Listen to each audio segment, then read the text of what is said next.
Okay.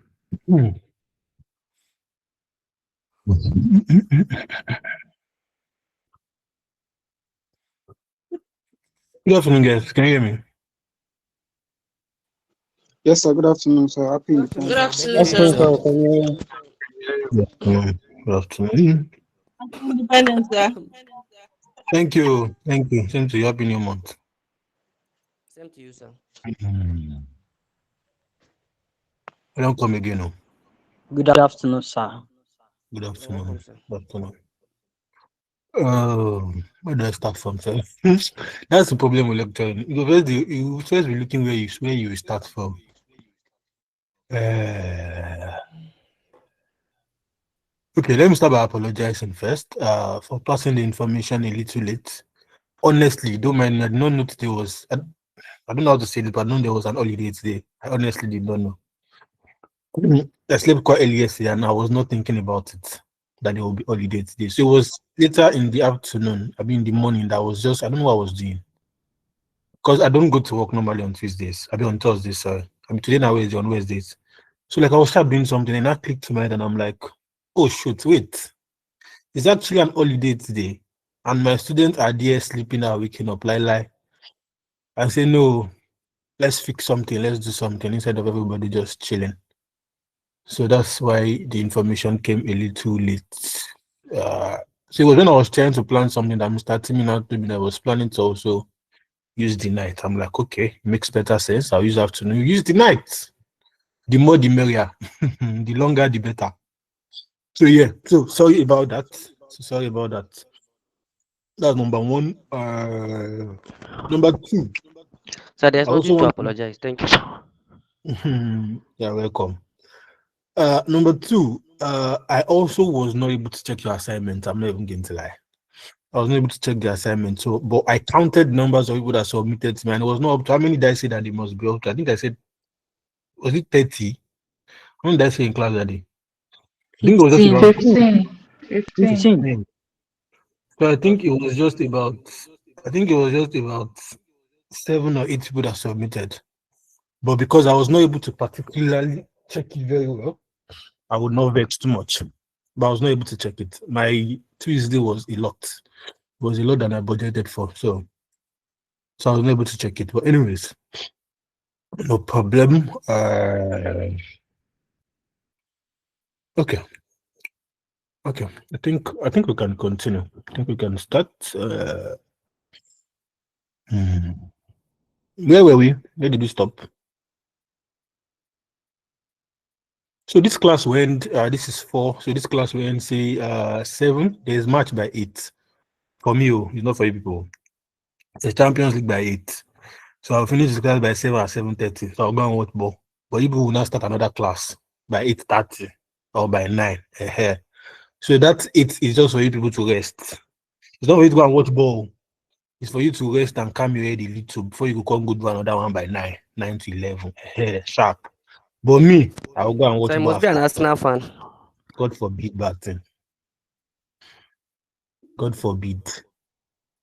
I just want to watch ball. My team is not even in Champions League, but I just want to watch ball. But okay.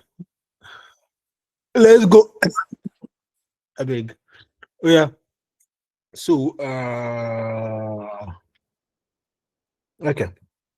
So where did we stop here? I think we stopped at the questions I gave on international investment appraisal, where I told you guys to. I'm not proud of my club. I'm not at all. I use name to cover. United. I use name to cover their shame. Hey, God, I may go. Anyways, as I was saying, so I think I stopped at those questions where we give. See, let me just chip in something before I go. I noticed something about learning, or about book, or about learning curve in general, and I decided to share with you. When I first started lecturing this course here, when I started lecturing SFM, I think about say 2-3 years ago, if I'm correct. I think so. I said, like, is it 3 years? I'll be 2 years, about 2 years ago ish. So, like my first classes, my first, second, third diet. When I have classes like this, at least first 1 hour, I think it was just my first and second diet that I did that. My first 1 hour or my first 2 hours before the class, I always run back to books. You understand? Like, I always just going back to books, textbooks, icon questions, try to understand the questions and try to solve them and understand what's happening. First diet, second diet. So, because I'm always scared of questions in class that how if they go ask me question where I don't know. Do you understand? Because believe me, I just know SFM. Does not mean I'm a. People used to say, "Oh, I hear SFM," but regardless, it does not mean I'm a guru. I just know the basics and the principles. For me, I just feel like I know SFM on the bare minimum. That's what I always tell people. But over time, then something happened today. After I announced that class, although it has been happening like that anyway, but today's one was just even in a shock. After I announced that class, I think it was around after 2 or to 2. I don't know what I was doing. I think I was checking something on my laptop. Then I slept off. I woke up around 3:50. Normally, I would have panicked in previous diets. I would have panicked that, hey, I never, hey, Jesus is Lord. If I want to go teach for this class, even if it's a new topic. See, the fact that it's even a new topic, for don't day, when I woke up 3:50, I just went to eat. When I share this link, I did chop. I don't come here. What is sure for me is, you know that no matter how I take and do the course, I go know am and I go deliver. It's not because of anything. It's because I know that it's learning curve. I've learned the topic over time. That is the advantage of studying over time. That's why I want to link it to you guys. That's the advantage of also solving past questions over time. Because at some point, the mistakes that you were making from beginning, you wouldn't make them again. The stuff that you've been reading that is not ancient, there's at a point that you will start understanding it better. It's what we call learning curve. You guys would have done it in PM. It's just there's a belief that if you do something 1 year, 2 years, although I have somebody that it does not apply to, but I rather not good. If you do something 1 year, 2 years, it's expected that you know it more. If you do something 1 month, 2 months, it's expected that you also sticks the more.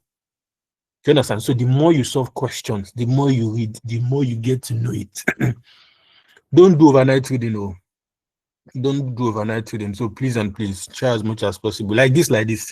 With all the questions I want to solve, both portfolio theory, both this one. I don't even know what they did. If I can share my screen, the materials are not even up on my screen.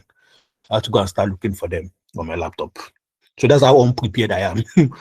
It's not even joke. That's how unprepared I am for the class. But I know, say, when we reach here, we go still settle. I go still talk and I go still understand. And what I say, if you go and check it anyway, it's going to be correct. So she's learning Korean. So that's for that. So please, Jackie. So please, Jack, I beg. Okay, so anyways, let's leave the joking part. Let's go back to the business of the day.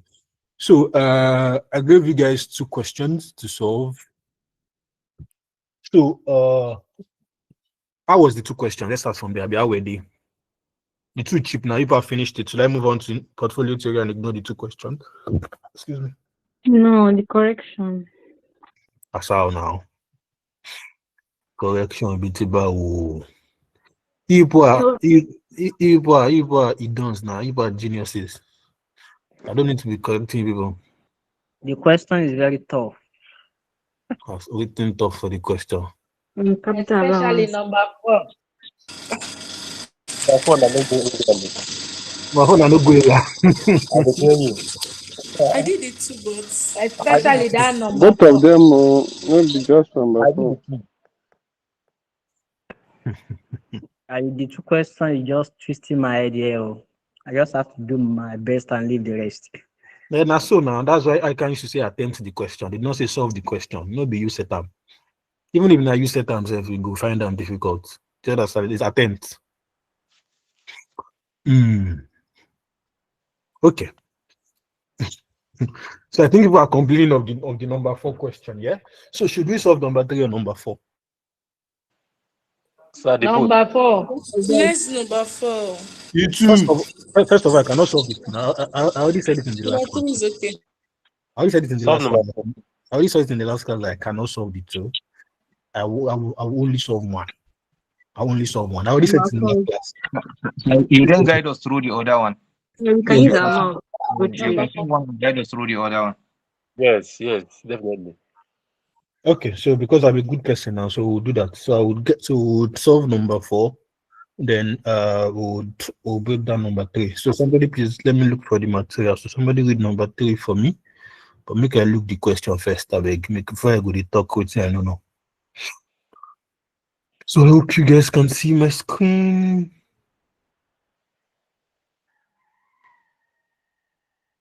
Can you see my screen? Yes, sir. Yes, we can. Okay.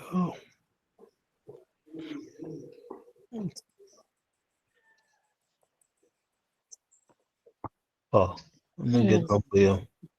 Okay, see it here. Okay. So maybe somebody should read number 3 for us.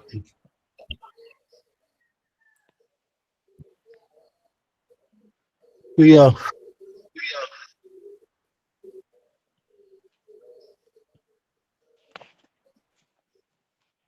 Oh yeah.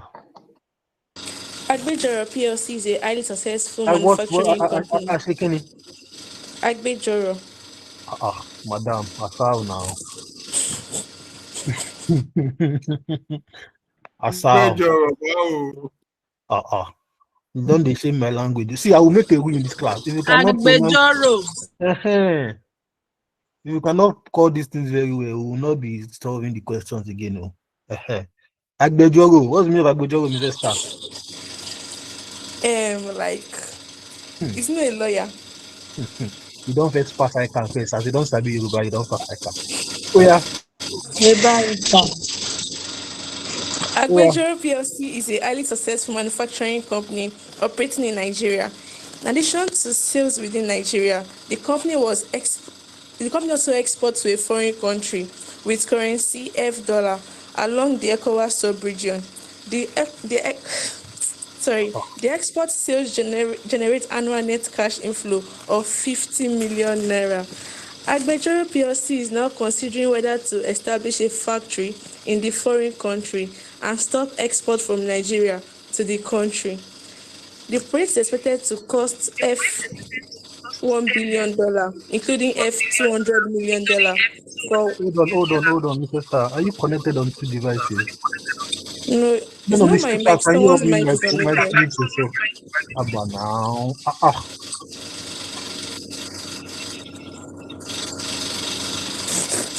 So your own background also is noisy. The background is also noisy. But Miss Chika, I beg now, please. People know that if you should start getting on my nerves now, I would know how people know the consequences. But Mr. Star, I think your background is also noisy. If you can take. Okay, I've already tweeted this. Okay, sir. So it's also a suitable existing factory has been located and production could commence immediately. A payment of $950 million would be required immediately within the remainder payable at the end of year 1. The following additional information is available. Additional, annual production and sales in units 110,000, unit selling price, unit variable cost, unit royalty payable to Agbejoro PLC, and incremental annual cash fixed cost of 50 million dollar. Assume that the above cash item will remain constant throughout the expected life of the project of 4 years.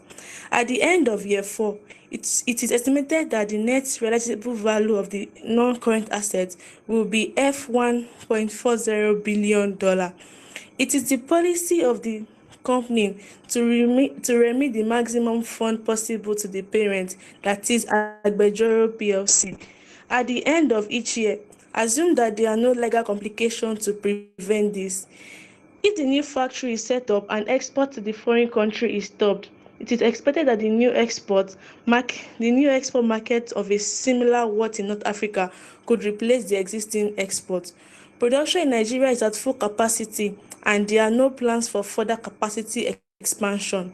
Tax on the company's profit is at a rate of 40% in both countries, payable 1 year in arrears.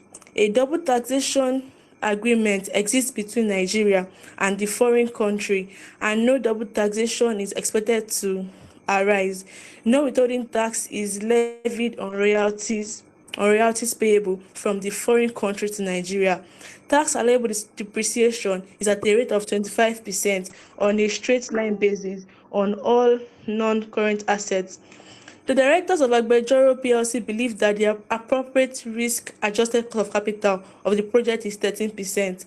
Annual inflation rates in Nigeria and the foreign country are currently 5.6% and 10% respectively. These rates are expected to remain constant in the foreseeable future. The current spot rate is $1.60 to 1 naira. You may assume that exchange rates reflect the purchasing power parity theorem. Required: evaluate the proposed investment from the viewpoint of Agbejoro PLC. Note: show all workings and no calculation to the nearest million. State all reasonable assumptions. B. State 2 further information and analysis that might be useful in the evaluation of this project.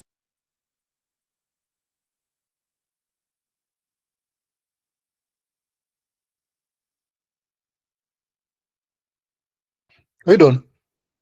Yes. Oh, sorry. Sorry. Don't do something else. Okay, sorry. Let me look at the question real quick. Okay. Okay. Okay. Working capital. Okay. Oh.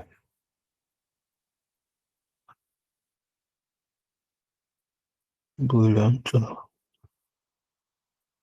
Okay. There's nothing in this question now. Waiting did this one. This question is cheap now. Oh, yeah, let's break it down a little.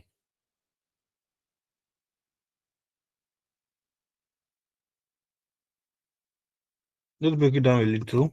So, oh.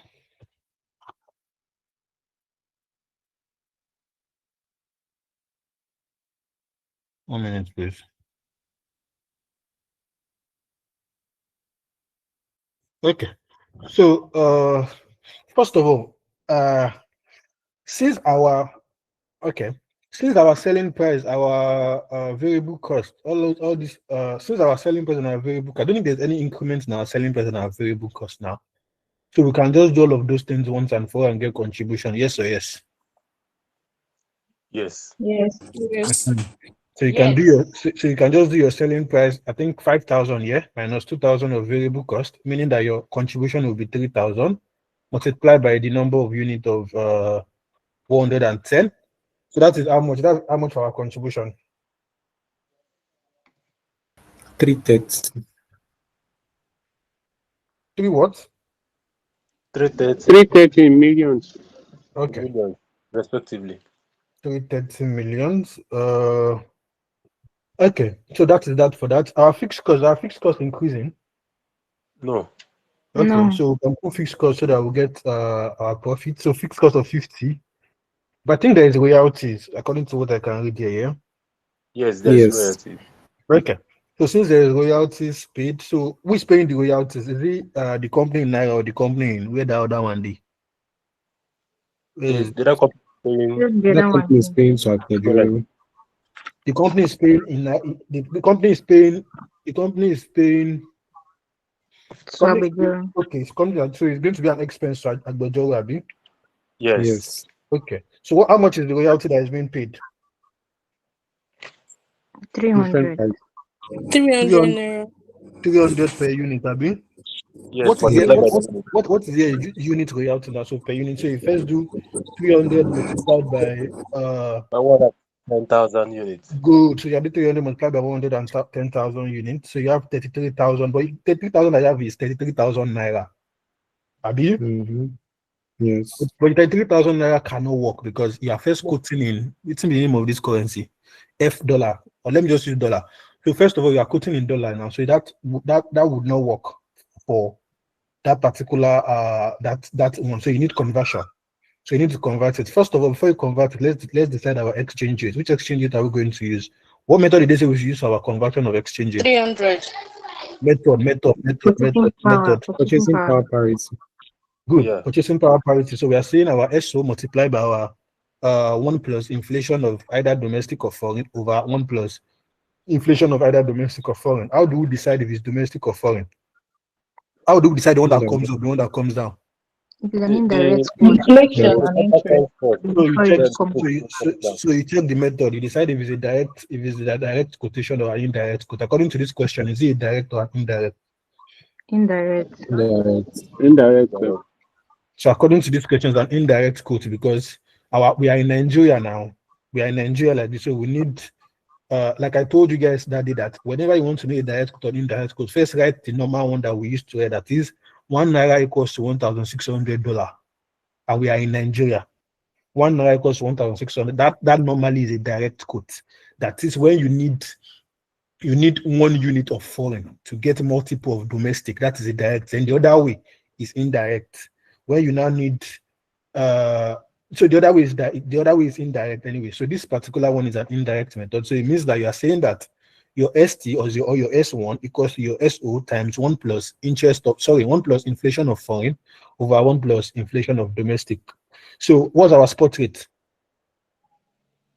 1.6. 1.6 times what's our 1 plus what's our interest of foreign? So inflation, what is 10%. it? 1.1. 10%, 1.0. 1.0. So you're saying 16 times 1.10 over what? 1.10, 1.056. Okay. So you're saying 16 times 1.10 over 1.05. What do I have? 1.67. 1.67. Okay, so that's 1.67. Get what do I have? 1.74. 1.7 for year 3. What do I have? 1.81. Year 4, what do I have? 1.88. 1.89. Then year 5, what do I have? 1.96. 1.97. Okay, that's brilliant. So now that we've gotten our exchange rate, now let's decide what we are doing now. So we now need to convert those royalties now. So first of all, in this question, what is the let's be that again? Which is the counter currency? Which is the base currency? The counter currency is the F dollar. The base Base currency is currency is Naira. Naira. So base currency is the naira, then the counter is the dollar. For people that don't know how we got it, anyone that has 1 at the back, there's always a 1. Whenever they quote any currency to you, there's always a 1. Anyone that has 1 at the back is a base currency. And according to this quotation that I can see, I'm saying 1.6 equals to 1 naira. So it means that naira here is the base currency, then this other F dollar is the counter currency. Then if you are converting to counter, what do? You multiply. Multiply. You multiply, then if you are converting to base, you divide. Now, so what are we converting to? We are converting to a counter currency. So we multiply, Abi. Yes. Yeah. Good. Yes, So sir. we are saying 33 million or 33 multiplied by 1.67. What do I have for the first royalties? 55 million. 55. 55 million. 5 million. Second royalty, what do I have? 57. 57. What do I have? 60, 69. What payout income? 62, 62.4. 65. Why is it 62? 1.89. 43. That's 62 now. 62.37. Okay. Anyone? 62. So that's our way out is then. So then let's move to what's next. So after you subtract, so that means you subtract your contribution from your fixed cost, then subtract your royalties, then you get your profit. So what's my profit for year one? 225. Year two, 213, year three, 220. year four. 218. Okay, then that works. Next, tax. So I've told you guys how to calculate your tax now. So you go to your workings, then you do your tax liability. So you do your tax liability. Then you do your tax liability. When you do your tax liability, so you do your year one to year four. Is tax paid in actual year, is paid in arrears? arrears, In arrears. Or even better. So let's list out our cash profit. So year one, 225, like you guys said. Year two is what? 223. Year three, 220. 220. four. 218. Okay, so you list out your cash profit like that. Then let's go our capital allowance. So the capital allowance, I think, is on straight line basis, if I'm correct, yeah? Yeah. Yes. Okay, since it's on straight line basis, 25% on straight line basis on non-current assets. Perfect. But the problem is, I think I can see working capital in this question. There's no residual value, but I'm saying working capital. I think I saw, okay, I know I saw working capital. So there's a working capital of 200 million. So what you do now is, since we don't have residual value, but you have working Yes, capital, cover it, sir. where is scrap in the question? There's not realizable value. It's not. Where? I don't think it's that value. 1 point down. There's realizable value. That's not the one we use Net realizable value will be 1.4. at the end of 4 years. My That's dear cool. student, I've told you guys before, I think I even mentioned this in the last class, that capital allowance, how would I explain it? You need to be very, very careful. The cost of an asset, normally in a real life scenario, the cost of an asset.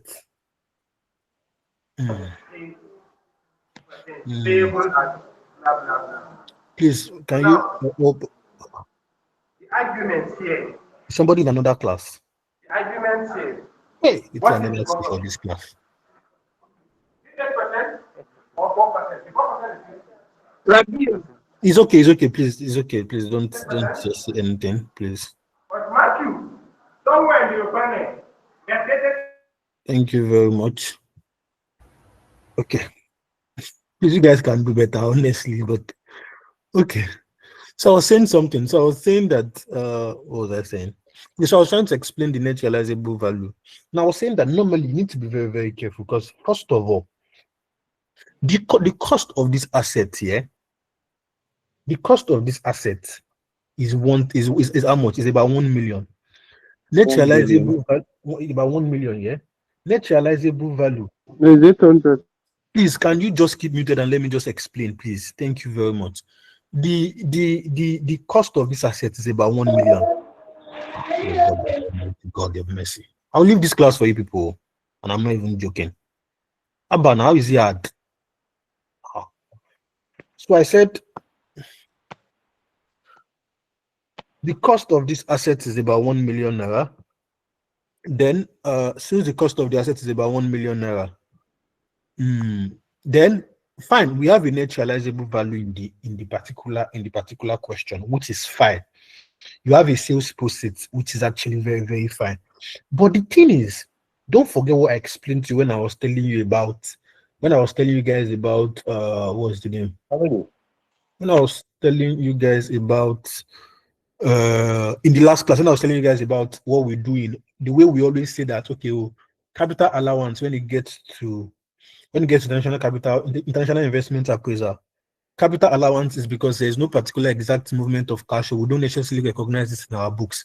It's still the same way we are treating our net realizable value, because what we want to do is we would have honestly subtracted, or this particular question, this particular net realizable value that is being given to you. You guys know the way we always do our normal investment appraisal now. We would have done our the way we always calculate our normal capital allowance. We would have done cost. Then you charge if it's straight line, then you subtract the depreciation from the capital allowance from the cost. You have your tax sitting down value, you charge your capital allowance again, have your tax sitting down value, charge your capital allowance again until you have either balancing allowance or balancing charge. Yeah. But for this particular question, because we are not particularly solving it like that, then we need to break the net realizable value from the cost.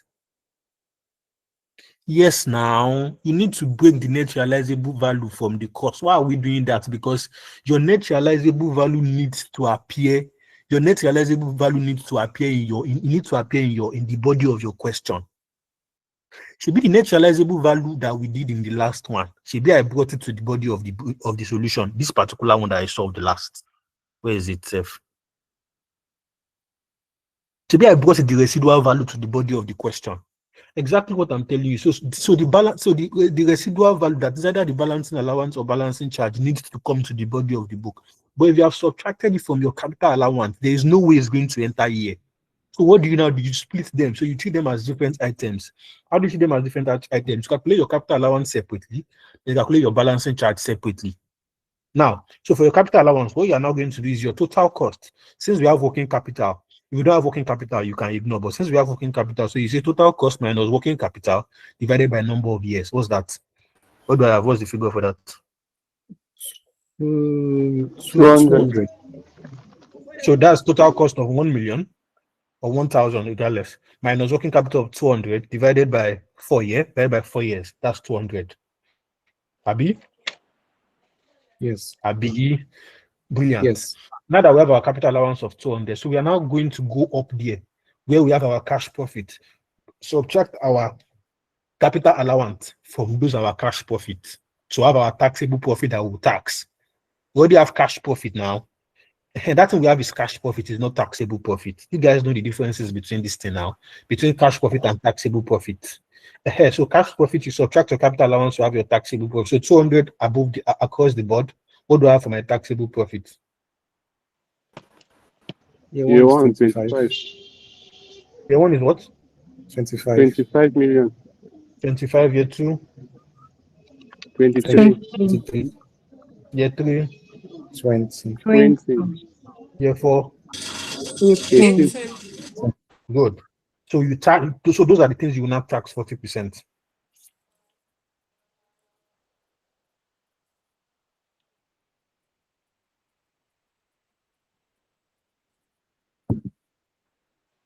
So what do I have? Since you are taxing them 40%, and is it in arrears or is it in actual year? For the don't forget. In arrears. Okay, but first of all, in your workings, hold on, so that you will not get your work messed up. In your workings, put them in the normal years.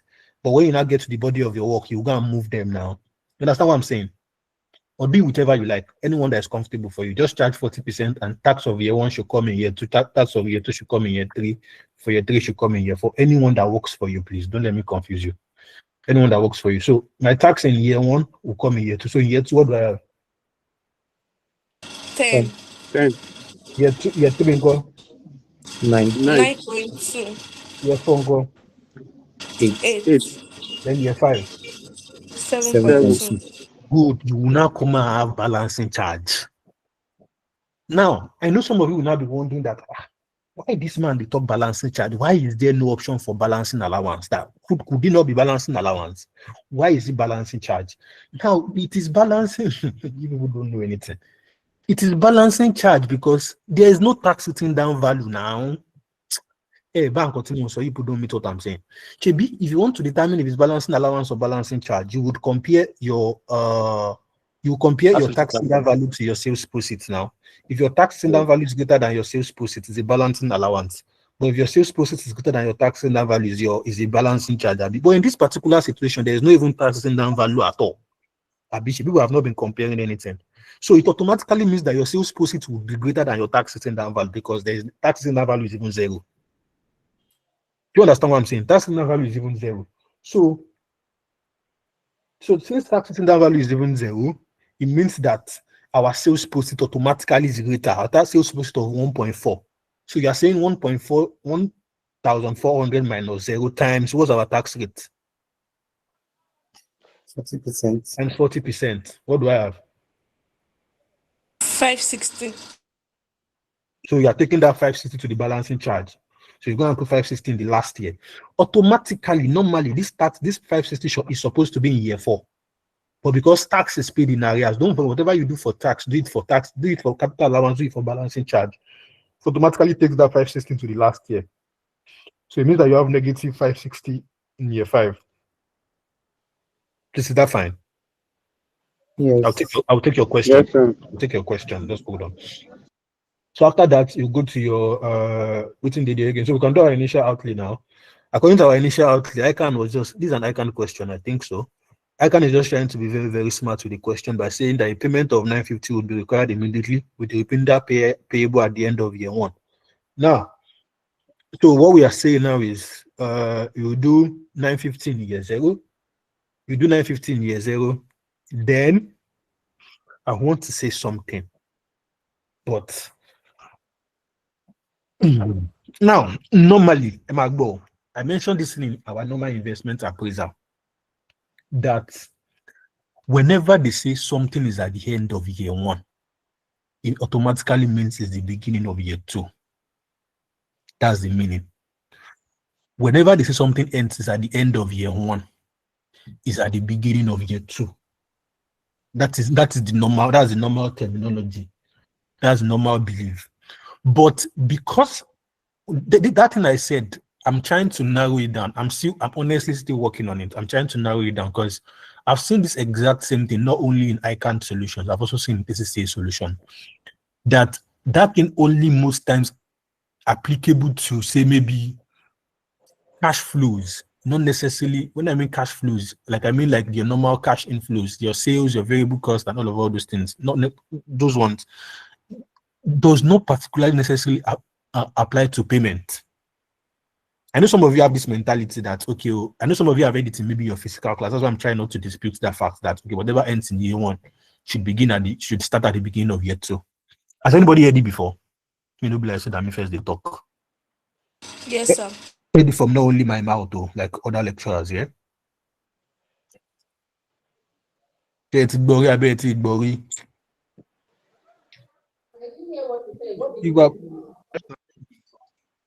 Sir, please can you repeat what you said? Network was fluctuating. Thank you. Your network. But anyways, what I was asking was, I'm saying that have you heard it before when they say anything that is happening at the end of year 1 should always be at the beginning of year 2? Yes, sir. Okay. Now, since you guys have heard it before, fine. Now, so Yes. automatically means that this 50 should have been at year 2. This remainder 50 that was paid. You know, the total cost is 1 billion, yeah?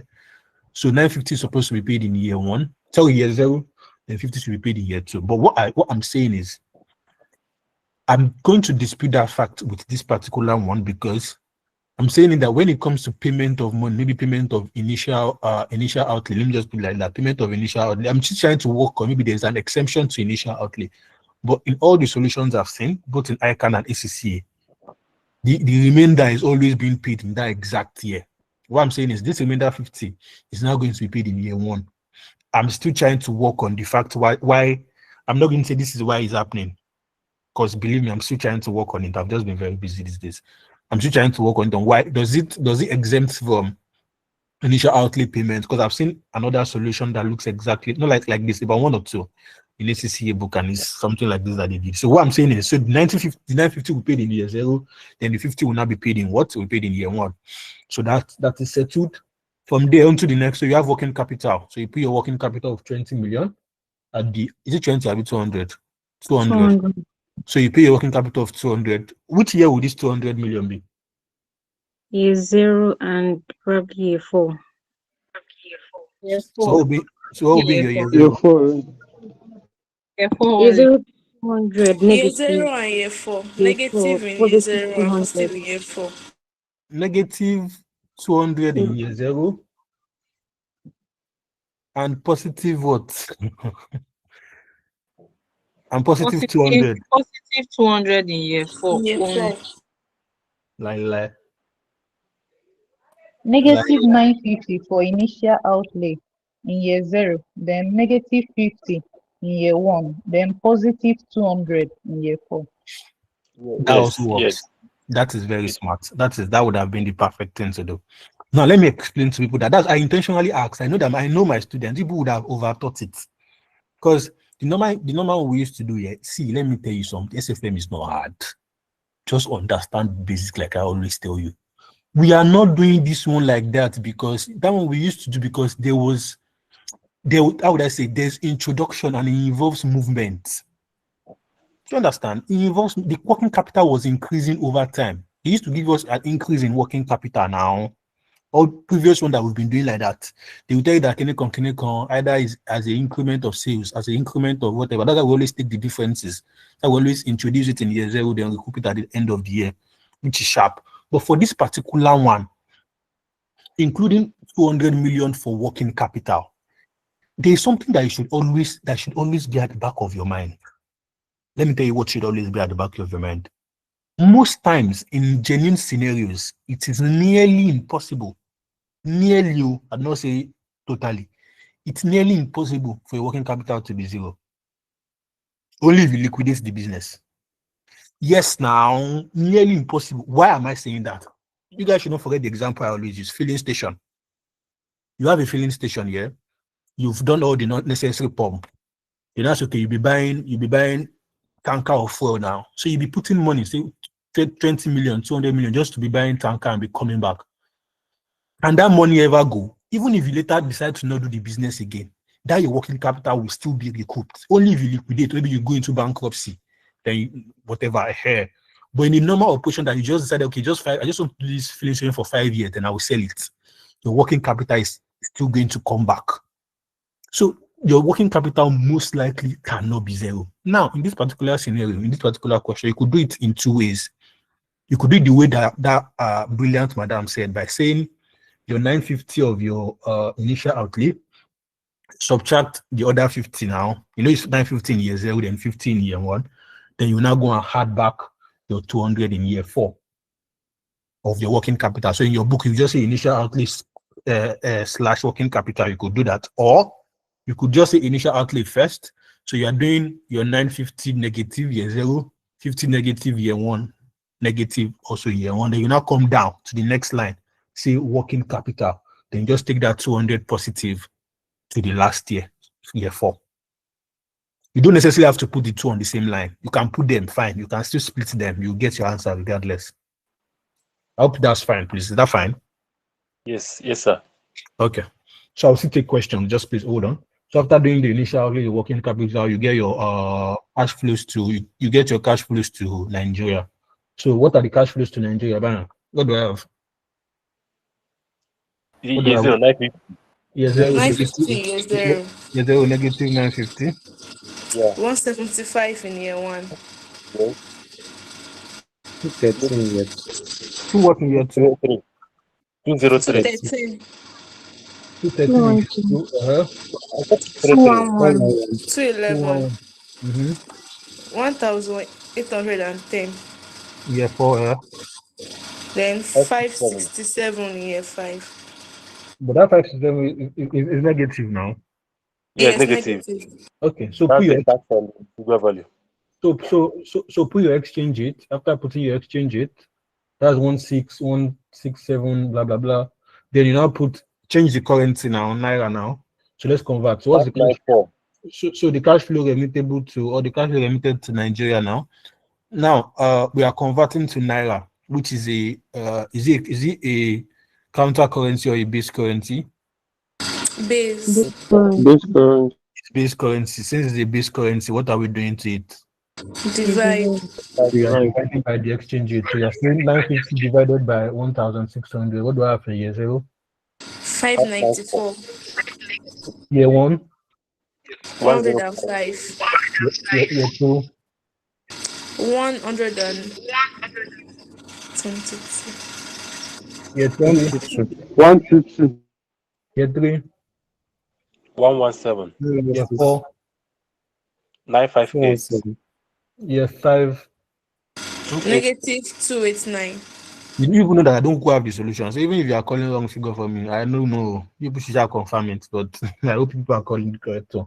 So anyway, after that cash flow remitted, then you now have your royalties. Now, don't forget, royalties was paid. So it's an expense to somebody, it's an income to somebody. So royalties received now, royalties was received in naira. So that one does not necessarily need conversion since it was received in naira now.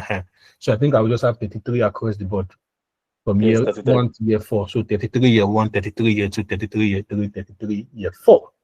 But don't forget, always charge tax on what? On royalties. Only if the examiner says otherwise. Only if the examiner says the royalties are exempted from tax, they leave it. But if they say pay tax, or if it's silent, please always charge tax. Are you getting me? If the examiner says otherwise that it is tax exempted, leave it. But if the examiner is silent about it, please charge tax on it. So what is Nigeria's tax rate? But please always charge the tax of the person you are converting from or converting to, whichever. What's Nigeria's tax rate? 40%. 40%. So you are But the charging exemption for 40%. withholding tax. But they had agreement. So you are charging 40% of 33. What do I have? 13. 13. But don't forget, tax is paid in Carry on. arrears. So tax of year 1 will be in year 2, of year 2 in year 3, year 3 in year 4, year 4 in year 5. So that means year 1 is negative, year 2 13, year 3 13, year 4 13, year 5 13. So what's my net cash flow? Negative 594. Year 0, year 1, 130. Year 1, 138. year 2, 142. year 3, 137. year 4, 983. year 5. Negative 302. What's our discount factor? 13%. 13%. What about the discount inflow of factor? 50 What's our million? discount factor with 13%? Year 0, 1. year 1. 2, year 1, 0.885. year 2. 0.783. I know you know that one. What's my present? 783. What's my present value? Year 1, Negative 594. year 1, 122. year 2, 111.2. year 3, 94.9. year 4, 602.6. year 5. 164 negative. So what's my net present value? 172.7 million. So what's the decision? They should establish the should factory in the accept. foreign country because the project is viable. Lobaton. As simple as ABC. You know even hard. At all, at all. At all, at all. So what will be your assumption? Two further information that analysis that might be useful in the really. Okay, all reasonable. Sorry. All reasonable assumptions. You assume that cash flows are correct. You assume that cost of capital is also consistent and is correct. You assume that inflation between, since it's purchasing power parity now, you also assume that the inflation between the two countries, they will remain constant. Maybe we should go and put this one on Google. Now let me take questions real quick, please. So please, if you have any question, please signify.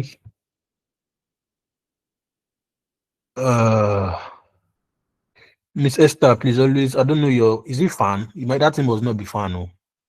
You're not fan. I won't talk something, but if I talk, people say, pardon boys, our mouth is bad.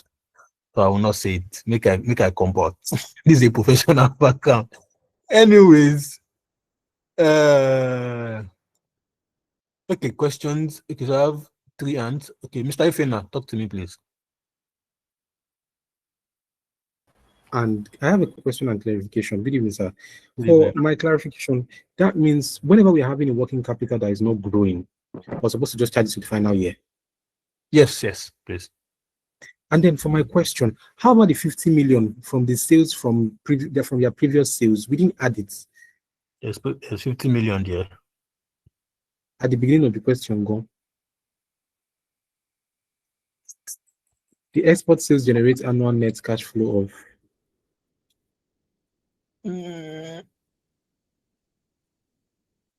No, you don't, this particular 50 million. I don't think you need it though, for me. I don't think you need it. Okay, let me ask. What would you have done with it? Me, I don't know. I just threw it to the first year. In the first year, no. That would be wrong. Why am I saying it? Because read the question. Is a highly successful manufacturing company operating in Nigeria. In addition to sales within Nigeria, the company also exports to a foreign country along the ECOWAS. The export sales generate annual net cash inflow of 50 million. Now, let me tell you another reason why I feel like it's not going to be there. It's not going to be there because it's not particular to this particular project. Do you agree with me? The export sales generate annual net cash inflow. That one is their normal generation. It's not, this is just their normal income. It's just like you saying, oh, I sell bread, but I'm looking into maybe selling butter or producing butter, but I produce bread. But normally when I sell bread, I make 50 million. But now I want to produce butter. Let me see how much I generate. Let me see if this butter project is viable. That 50 million that I make off from bread, is it a decision maker to either I go into butter or not? I don't think it is. So it's not either you make 50 million, you make 30 million in that one day your pocket. It's butter that we are facing. For me, I feel like that is the reason why it's not supposed to be there, because it's just like they are an export company, which is fine. So their export sales generate an annual cash inflow of 50 million. Fine, but it's not particular to this new project that we want to go into. It's just to distract you and confuse you. So the way you treat into year one, that would have lost you some marks. So please be careful. Thank you. And about the working capital question you asked, please be very careful and please read the question very, very well.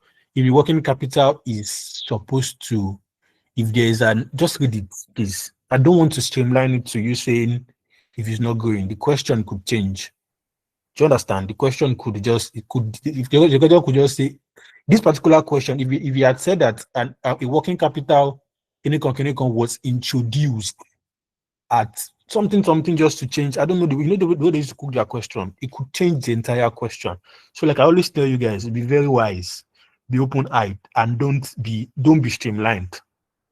I feel like that's the reason why students feel SFM. They actually say that, and that's a thing that other lecturers or some lecturers would not tell you. That this is not like this, they come out. There's nothing like this, they come out. There is nothing like that. Say that like this, they come out. There is no like this, they come out. Only thing we have is pattern and structure that we follow. They can set their question any way they like. So be very careful about that working capital. But if it's like this, that they just and this like this that happens here happens majorly in international investment appraisal. Please take note. In normal investment appraisal, it doesn't particularly go like this. This majorly. Why is it like this? Is because they want you to subtract it from the cost now so that you get your capital allowance. Like I told you, examiners know what they are doing. They have experience. They have solved the questions before. Do you understand? The reason that working capital is there is because so that you can subtract it from the cost and get your capital allowance. That's just the major reason why it's there. It does not particularly have any reason to be there, but that is just the major reason why it's there. But you know that when we get to international, when we get to our normal investment appraisal, is another whole different treatment. So please take note of those. Thank you very much. Miss Linda, please talk to me, please, real quick. Okay, good evening, sir. Good evening, ma'am. I just have I need clarity on that capital allowance aspect.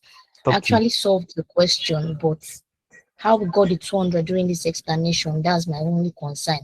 Every other part was correct. 200 we did our total cost minus working capital divided by number of years, which is 1,000 minus 200 divided by 4. The thing is, most students or some students would have ignored the working capital, honestly. Most students would have done total cost divided by number of years. Although it's not as if it would have been wrong, basically. Some students will do this is the one that most students will do safe. Some students will do 1,000 minus 1,400, which is your balancing, which is your sales proceeds. You now have what? You now have negative 400. You will now go and divide it by 4. Bam, you don't first get problem for exam first. Because what you've now done is you're not telling us that our capital allowance is now negative 400. Why are you allowing negative? So how do you now want to do? Some students will now see, let me tell you something. You people know I like to talk. There are some things you will do in exam. Your church mind will know that you are going to a wrong way. Just be very careful of those steps. Because imagine what this would have given you. Like I told you, be smart. Examiners they know what they are doing. There are some things that they are putting there for you to make that mistake, then realize your mistake. Now let's do something. If you do 1,000 of total cost minus 1,400 of balancing of sales proceeds, would have given you a negative 400 divided by 4. You'd have maybe a negative 10, if I'm correct, First of all, negative 10. It first does not even make sense. Because how are you subtracting? Negative 10 does not first make sense because the balancing allowance is supposed to be negative normally. How do you now put negative there? Will you now multiply negative by negative to now get positive? Now add capital allowance to cash profit. Good Lord now. Capital allowance normally is supposed to be subtracted so that you get taxable profit. That is the normal belief. Because we believe that it's just like a depreciation kind of thing. So we are just subtracting it from the tax, from the cash profit so that we'll get our own taxable profit. We don't just call it depreciation, it's like depreciation. So it's supposed to be subtracted, Why are you now adding it? So in that particular scenario, you will know that you have cooked beans. So you withdraw back, don't continue. Look for what you are doing wrong and adjust. So if you did that one, you are wrong. But another one that most students will do is they would ignore the working capital, or that some students will do. You just do total cost divided by number of years. That would have not changed your work too much, but you would have lost some back there, but would have not changed your work. But we have done that other one, you could change your work. So, madam, what we did was total cost minus working capital divided by number of years. Thank you, sir. You're welcome. Mr. Solomon, talk to me.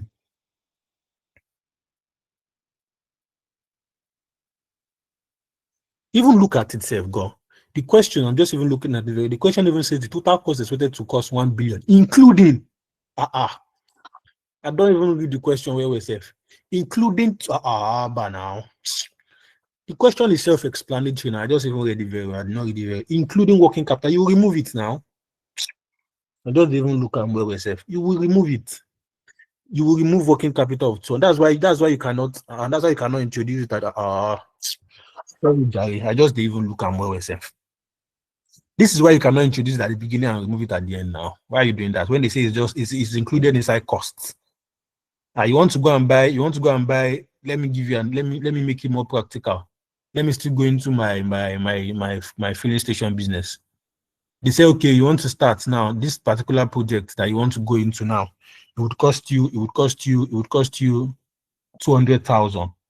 Inside the 200,000, you'll be using 50,000 to work. You'll be using 50,000 to work. If you want to calculate depreciation on that particular cost, on that particular project, we usually include 50,000 of 50,000 is not part of the cost now.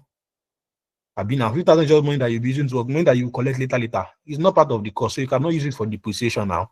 So you need to remove that 50,000 so that you get your actual cost. That's what this was doing now. That's why this is what this was. That's why we are removing that 200,000 from the 1 billion self.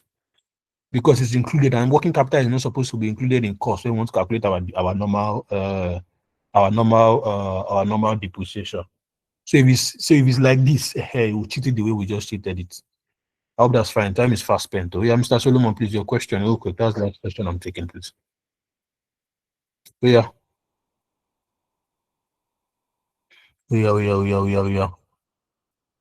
Okay.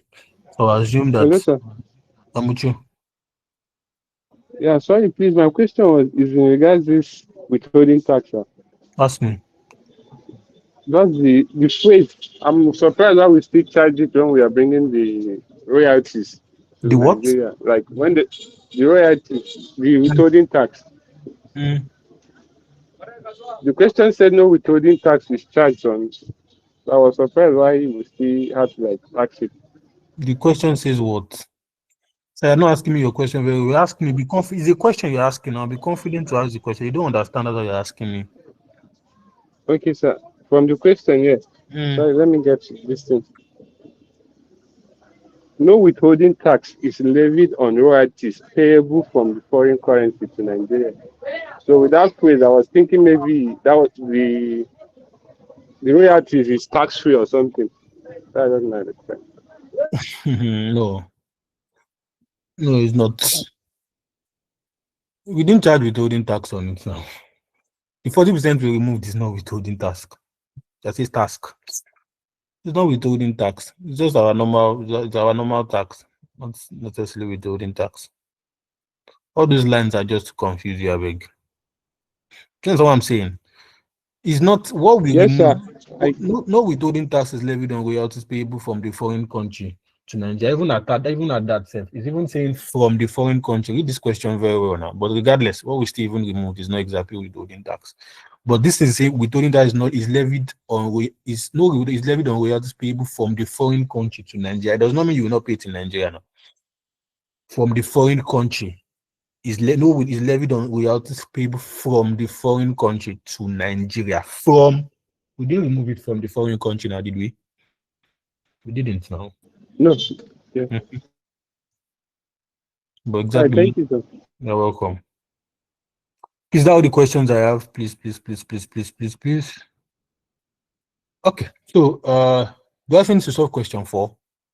I mean, we should break it down with mouth like this. So let me round up that. I should solve it. So please solve it. We are unable to because of the time frame. Sir, please solve it, sir. For the benefit of we that were not in the class last, we missed the class. Sorry, sir. This is 5. Okay, up 2 hours. I think I'll solve it. Let's solve it in 30 minutes. Let's see how far I go. Mr. Odua, talk to me, please. Good evening, sir.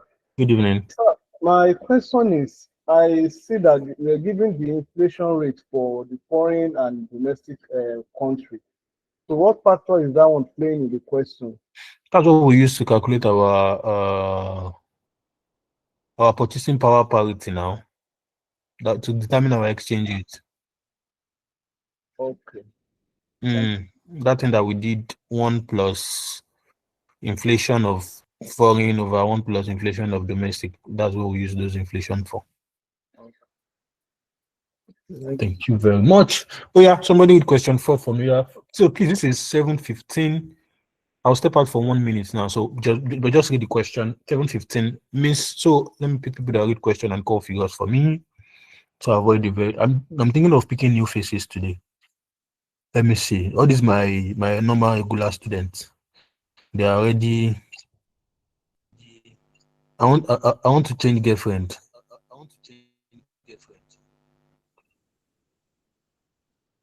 It's good to be covetous. I want to be covetous and pick as many women as possible.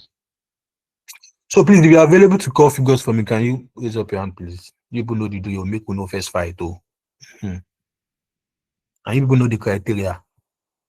So please, if you know you have calculator, you can call figures for me. Can you signify, please? Or I should go with my regular students.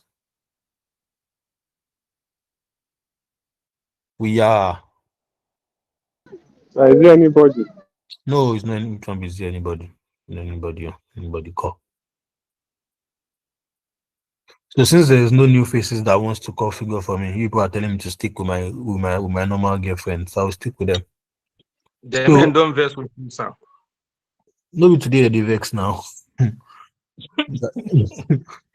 They don't vex since. So Miss Amaka, regular customer. People are doing very well. Sorry, it's just me. I have my eyes are outside. So please, Miss Amaka, you call figure from where's Fiti duty? She was here just now. She don't run. Okay, I don't think she's here anymore. So Miss Amaka, Miss Chinyere, right there?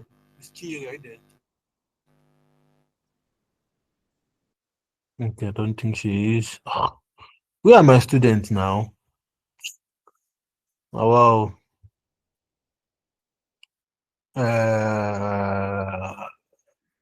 Esther, obviously. Esther, okay, please, you call figure for me. Who else again? Well, I know people have babes in this class. I be women, I be girls. Then no, not girls, women or females. I beg. Miss Sarah, hey, Miss Sarah, they may look like one of my friends. Please, you have a calculator. Oh yeah, sharp. Now time is going. Anyways, why I'm choosing? Please, Miss Esther and Miss Amaka, please you call figures for me and give me figures, please. Thank you very much. So yeah, please start from somewhere. So please read question 4 for me first. Ateno PLC is considering whether to establish a subsidiary in the USA. The subsidiary would cost a total of $20 million, including $4 million for working capital. A suitable existing factory and machinery have been located, and production could commence quickly. A payment of $19 million will be required immediately, with the remainder required at the end of year one. Production and sales are forecast at 50,000 units in the first year and 100,000 units per year thereafter. The unit price, unit variable cost, and total fixed cost in year one is expected to be $100, $40, and $1 million respectively. After year one, prices and costs are expected to rise at the same rate as the previous year's level of inflation in the USA. This is forecast to be 5% per year for the next 5 years. In addition, a fixed royalty of £5 per unit will be payable to the parent company. Payment to be made at the end of year one. Ateno PLC has a 4-year planning horizon and estimates that the realizable value of the fixed assets in 4 years' time will be $20 million. It is the company's policy to remit the maximum funds payable, the maximum funds possible to the parent company at the end of each year. Assume that there are no legal complications to prevent this. Ateno PLC currently exports to the USA, yielding an after-tax net cash flow of £100,000. No production will be exported to the USA if the subsidiary is established. It is expected that new export markets of a similar worth in Southern Europe could replace exports to the USA. United Kingdom production is at full capacity, and there are no plans for further expansion in capacity. Tax on the company's profit is at the rate of 50% in both countries, payable 1 year in arrears. A double taxation treaty exists between the UK and the USA, and no double tax is expected to arise. No withholding tax is levied on royalties payable from the USA to the UK. Tax allowable depreciation is at the rate of 25% on a straight line basis on all fixed assets. Ateno PLC believes that the appropriate beta for this investment is 1.2.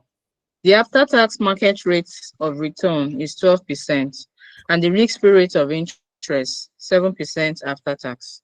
The current spot exchange rate is $1.3 per pound, and the pound is expected to fall in value by approximately 5% per year relative to the US dollar required. Evaluate the proposed investment from the viewpoint of Ateno PLC. State clearly any assumptions that you make. What further information and analysis might be useful in the evaluation of this project? Madam, thank you very much. Is your husband you will marry in Jesus' name? Amen. I don't see husband already. Is your husband you have married? Oh, anyhow, anyhow you want to take the prayer, you shall understand what I'm saying.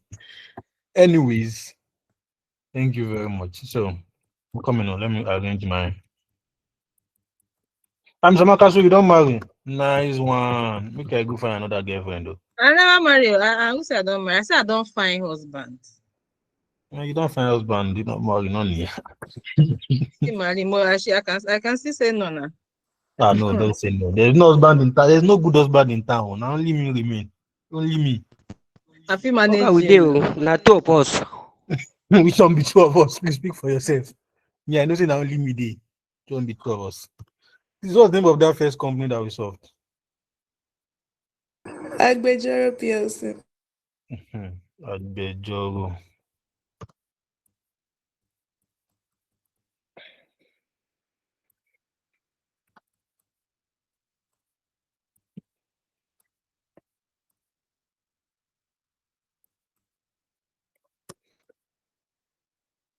What's the name of the second one?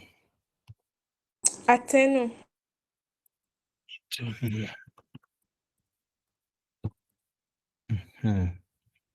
So what do you say we should calculate for that Ateno PLC?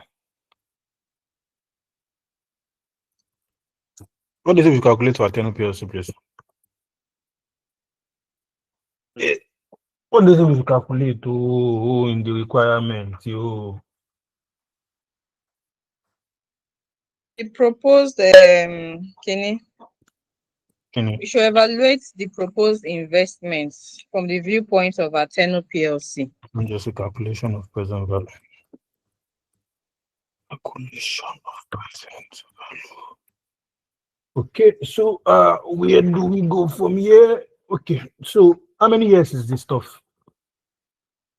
5 years. 5 years, have you? Yes. Like normal 5 years or 4 years, then tax areas, or 4 years tax areas. It's 4 years. Oh. It's 4 years, sir. 4 years, but the tax is payable in arrears. Yes, making it fine. Oh, okay. Oh, okay. Then I have like about 7 tables now. So 6, 7. I want to do this one in table. I don't have strength to be tabbing. I think it's sharp like this. So we say yes. We say yes. We say year 0, year 1, year 2, year 3, year 4, year 5. So let's put our currency. So which one are we quoting first? Which one is the home country? Which one is the foreign country?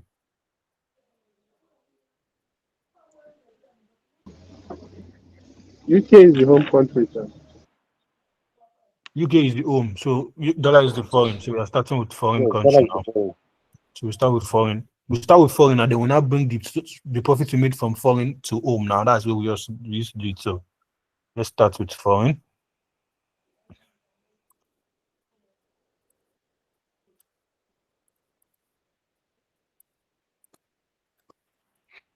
Brilliant. So sales, Abby, is there anything with our sales? People should answer me on time, please. Time is fast spent, please.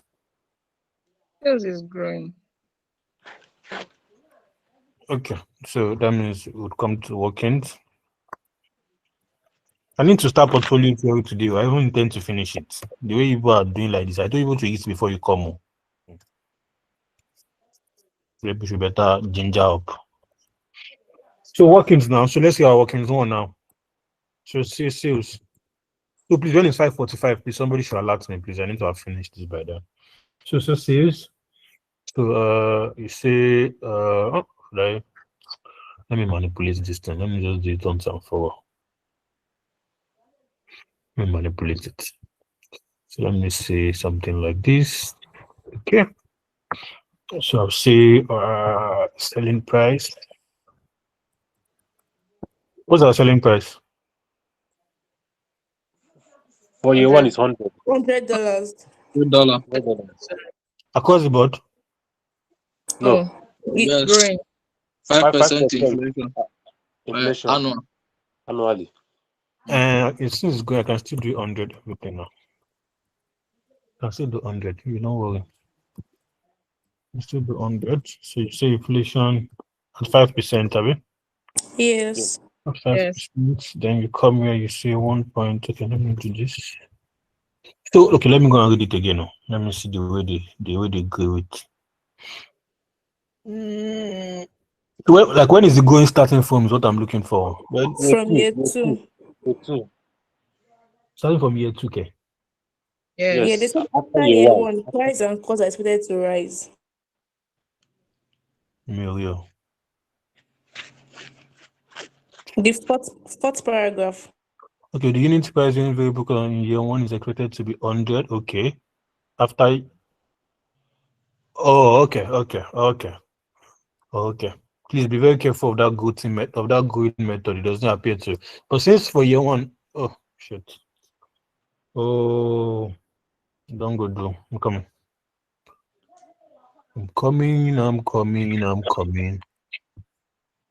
I should have. Year 1, year 2, year 3, year 4. So since they say for year 1 it's still going to be 100, yes. So I could just say this means you can do it the way you like. Please don't follow me. It's the way, just the one that pay you. Now this one pay me. Now why they do them like this first? So you say 1.05 raised power. Since it's still 100 now, that means raised power 0. Abi? Then this. So you come here, you see raised power 1, change this to S power 1.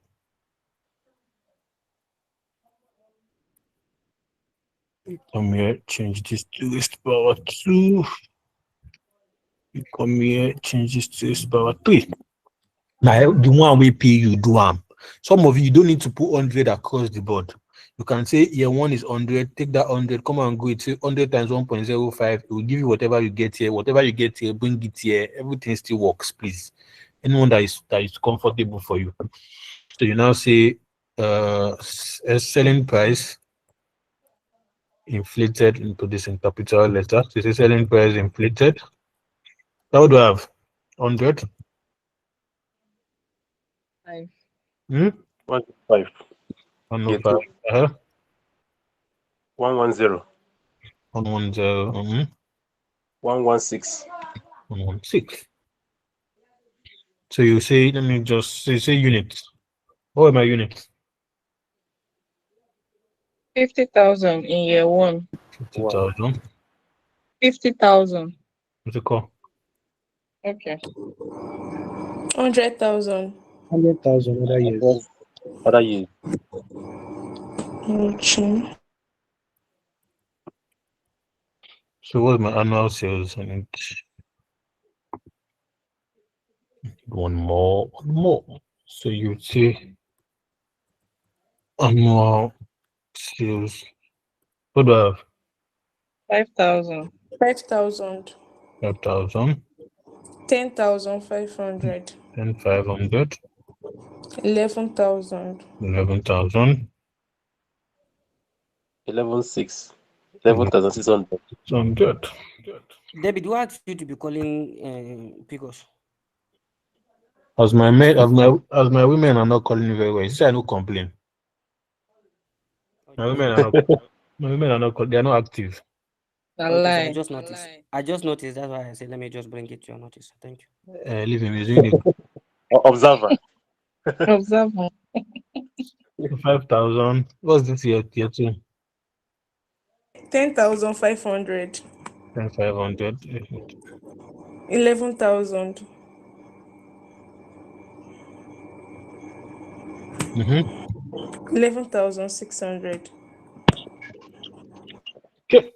What's the variable cost now? What's the grammar of variable cost? Is it the same thing? Yeah, It's $40. $48 and same inflation rate. Growing at 5%. Let me just copy all this. So you see, you get to variable cost. Okay, so yeah.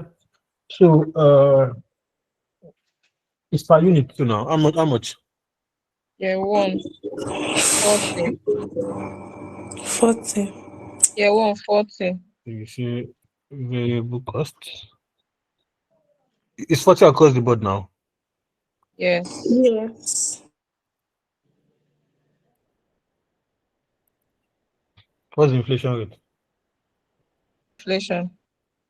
Same, okay. What do I have? 40 here. 42. No, 40 here. 40. 42. 44. 44. 46. 49. Yeah, 46. Yeah. Yeah, what's my annual sales? I'll be annual VC, sorry.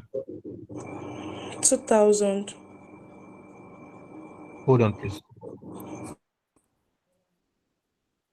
VC 2,000. 4,200. 4,400. Again. 4,400. 400. The third year. I'm active. Don't just be giving me figure. No. 4,600. 4,600. You don't have fixed cost. Yes, 1,000 ultra. Okay. So give me these figures here. What do I have here? 2,000. 4,200, Mm-hmm. 4,400, and 4,600. 4,400, then 4,600. Thank you very much. Then fixed costs. Fixed cost. Oh yeah, this up. Yeah, 1,000. Same across, thing, have you? 1,000. Yes. There is It's less increment. by 5%. 5%. Is 5%. Is increasing by then. 5%. 5%. It's a very basic book by now. So you come here, you see fixed costs. Since there is no unit now, I don't think I need to do. So you see year one. Is it starting from like year 0 Yes. or No, year one. okay, so you see, let me just do like 1,000. this. So you see year one. That is 1,000. So 1,000 times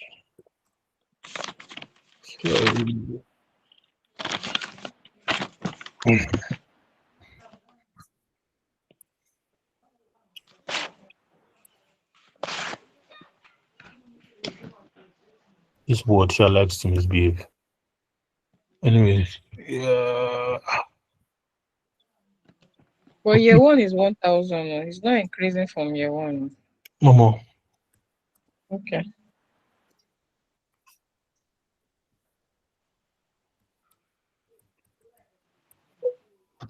So,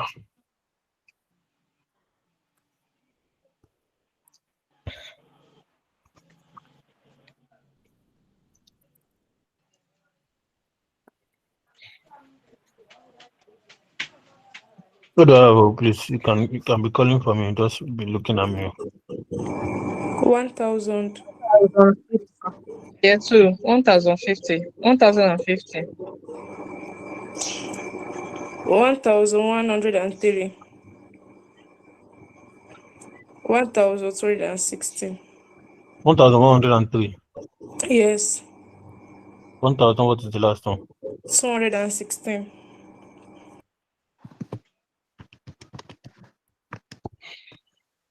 You're good, Abby? Yeah. You're not good. Size 1,000. No, it's 1,158. 1,000. 158. Who can call that? Correct. Who can call that person for me? Yeah. 1,000. 1,550. 1,5. 1,050. 1,103. 1,158. That's all now. Yes. Royalty. There's royalty now, definitely. Yes, there is. Are they the one paying or they are the one receiving? The one paying. Like the one in dollar is paying, Abi, so it's an expense to them, Abi. Yeah. Yes. So you come here, that's your workings for. So you see royalty charges. Royalty charges. So what do we now do? So what's the royalty payment? $5. 5 sterling pounds.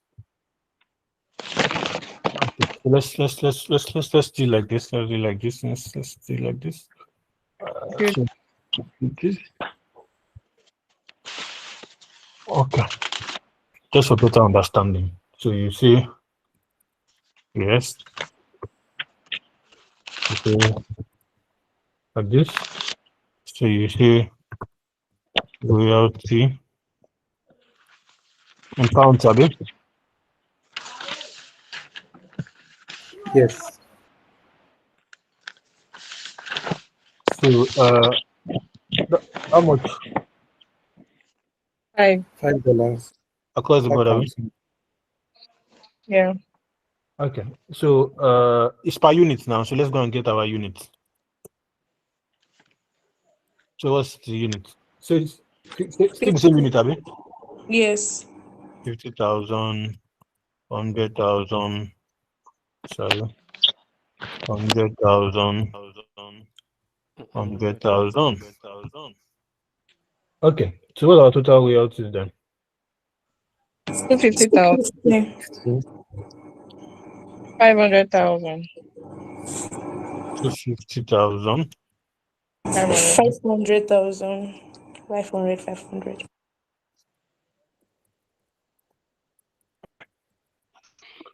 Okay. So exchange rate. What's the grammar on exchange rate? The current spot exchange rate is US dollar 1.3 to 1 pound, and the pound is expected to fall in value by approximately 5% per year to the US dollar. So this leads to our workings in my general workings 5.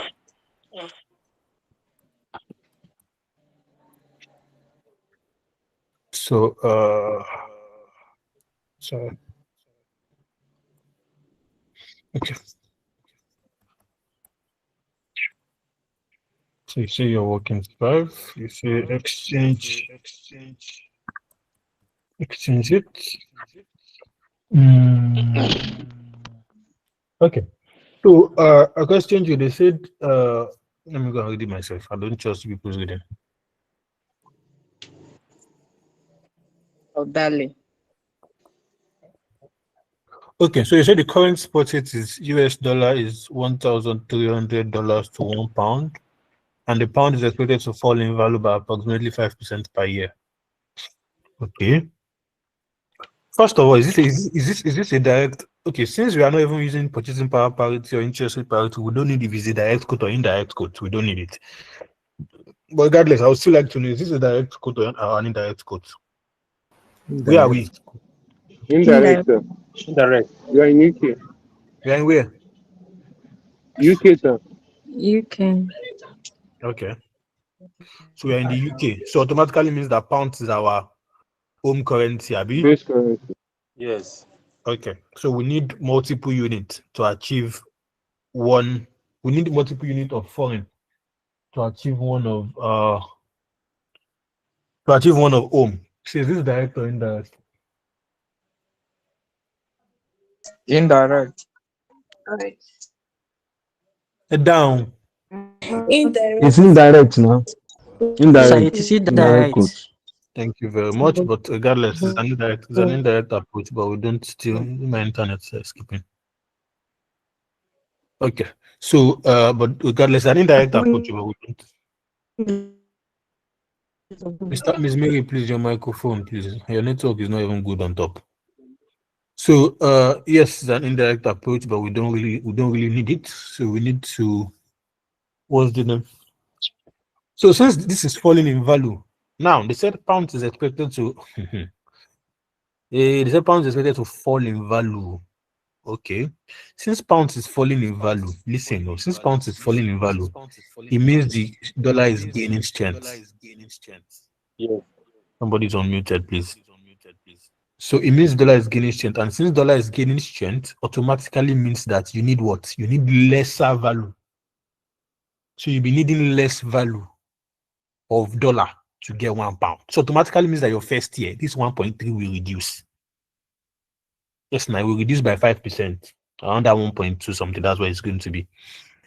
Pound is expected to fall in value. If it's falling in value, it means that dollar is gaining strength. If dollar is gaining strength, it means that you now need lesser amount of dollar to get what? To get 1 pound. So we now come here, we say so you see year one. You see your year one equals to what's that thing again? 1.3. 1.3. It's 1.3. Since it's falling in value now, just say times 95%.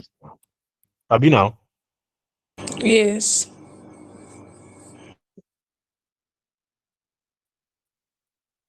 But I don't know that. Okay, let me get. So I have to get. What's the answer of this one first?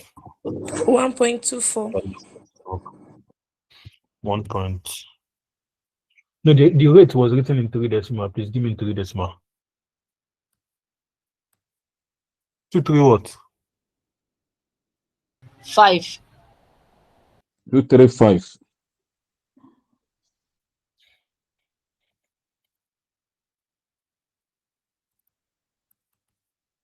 What do I have? 1.1733.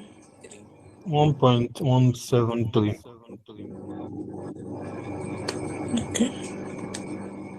What do I have? 1.1146. 3 decimal, madam. 1.115, sorry.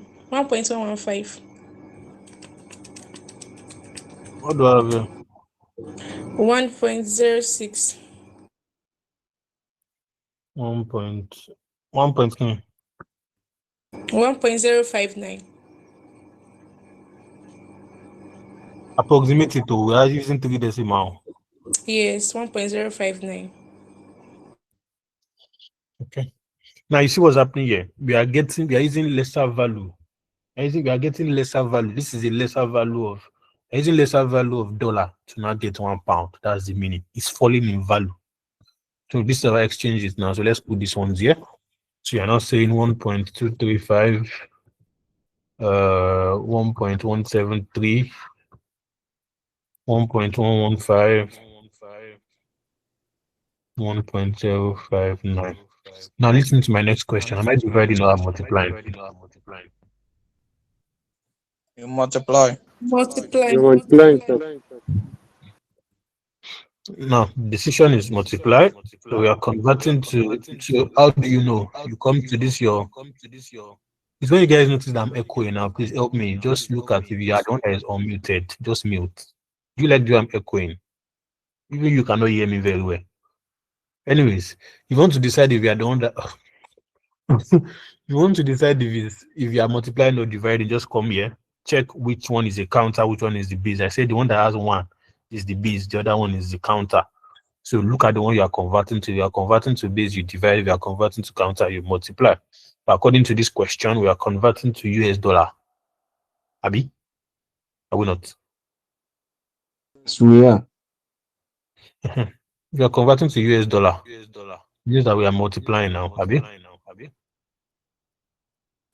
Yes. Later. Yeah. So what do I have?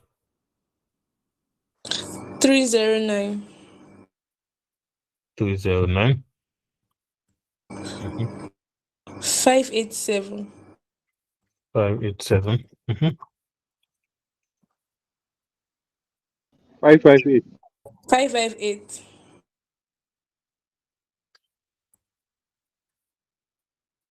530. Let's take these figures there.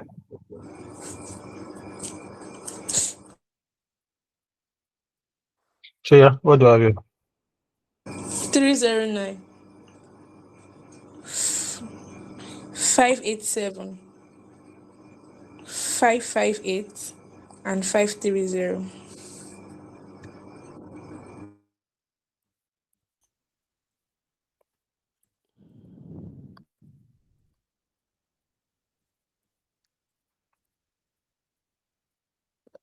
Hello, sir. Is it a wrong figure?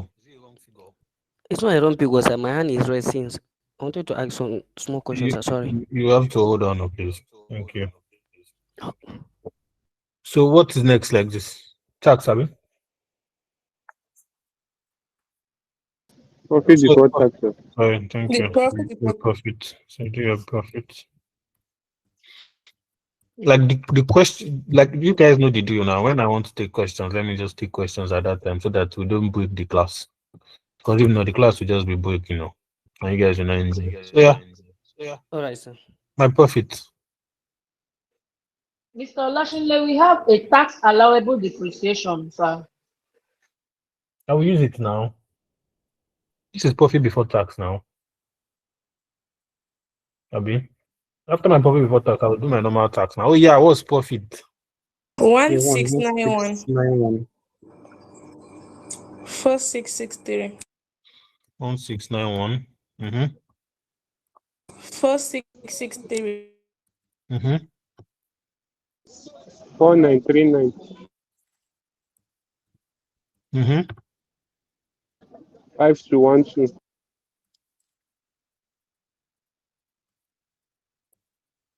Okay. 5312. Mm-hmm. 5312. Which one is correct? Well,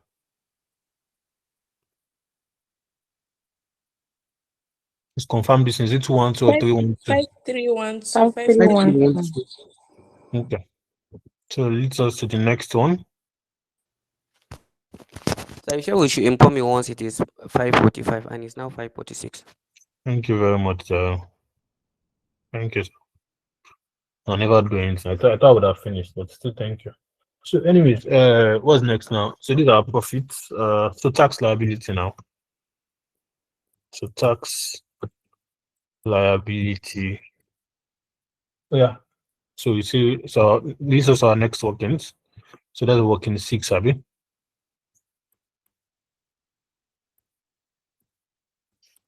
So you see, tax liability. Tax. So you see tax liability. Let me do this in a table because I have a lot of things. So yeah, 1 to 4. Tax is the tax is paid in arrears, Abby. Yes. Okay. So let me still do this. I have a cash profit. So this is for cash profits, capital allowance, taxable profits, the amount of tax paid. This is too much, but anyways, I'm up. So you see here, yeah, 1, 2, 3, 4, 5. The tax is being paid in dollar now.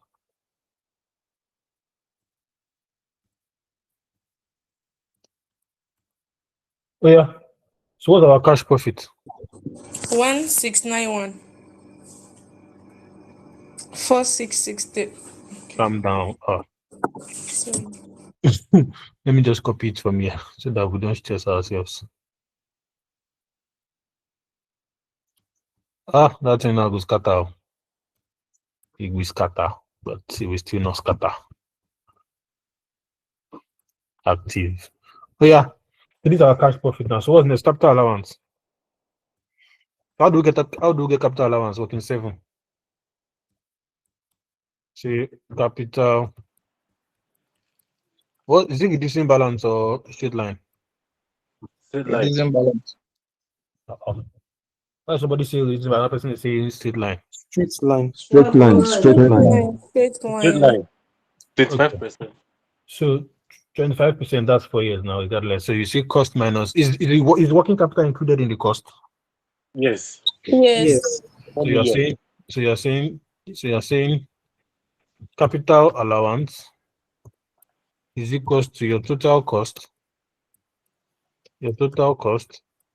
minus your working capital divided or multiplied by 25%. Anyone that is comfortable for you. For me, I would say divided by I would say divided by 4 years. by 4 years. Well, by number of years. By number of years. Oh yeah. So we are saying this is equals to 20 million. 20 minus 4. So you are saying 20 minus 4 divided by 2. 4 years. Divided by 4 years. So do I have as my capital allowance? 4 million. We are raising up to the power of 1,000 now, so let's just say 4,000. So we are coming here to less. Students. I say students. People are students regardless, but professionals. I said students. Sorry. The way I saw this 4,000, I've not read the question though, but there's something that is already coming to my head. Can somebody just tell me what it is? No tax. No tax. Which one be no tax? Loss. No tax will be charged. It's not no tax to be charged, Jerry. 25%. Loss in the first year. In arrears. That's the meaning now. The moment you look at this thing, I don't know what is in the question here, But just looking at this, and I know that there will be a line in that question that will say that something about loss can be carried forward. Because if I put 4,000 naira a year, automatically gives me a loss.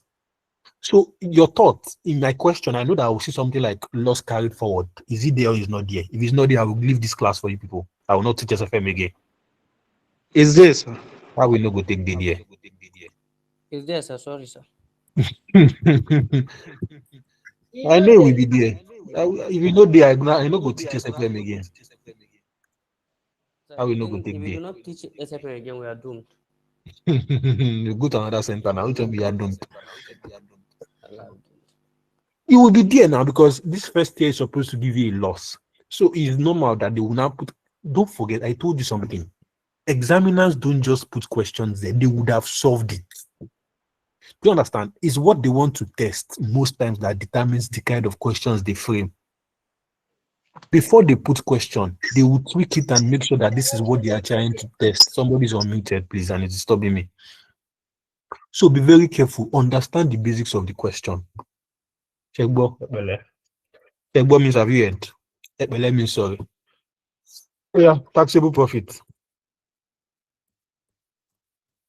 You know, you guys know how many things you're going to learn from this class. You learn SFM, you will learn Yoruba, you will learn word. Because I know some of the things I've done on this word. Some of you are like, this one day here. Lie that you've not had that expression. If you've not had that expression, you are not my student. I'm sure some of you would have been this guy, they do this kind of thing for year. Most of you thought it's only Excel that could do some of these formula things. Most of my materials, not even most, all of them, both the formulas were all done with Word. So I'm sure that you will learn Word before you leave this class. You will learn Yoruba as well. You can't learn SFM on top. We also learn taxation on top. No be me go teach you that one. Nothing concern me. I don't even like taxation for that matter. Oh yeah. Oh yeah. So what's my first loss here? 2309. 2309. Don't be this one again. Next one. 663. Is it still loss? No. Okay, not even lost. So 939 now. 1312. 1312. Okay. So our taxable. So now let's not go and do our tax that we are going to pay. So you know, say tax liability, Abi.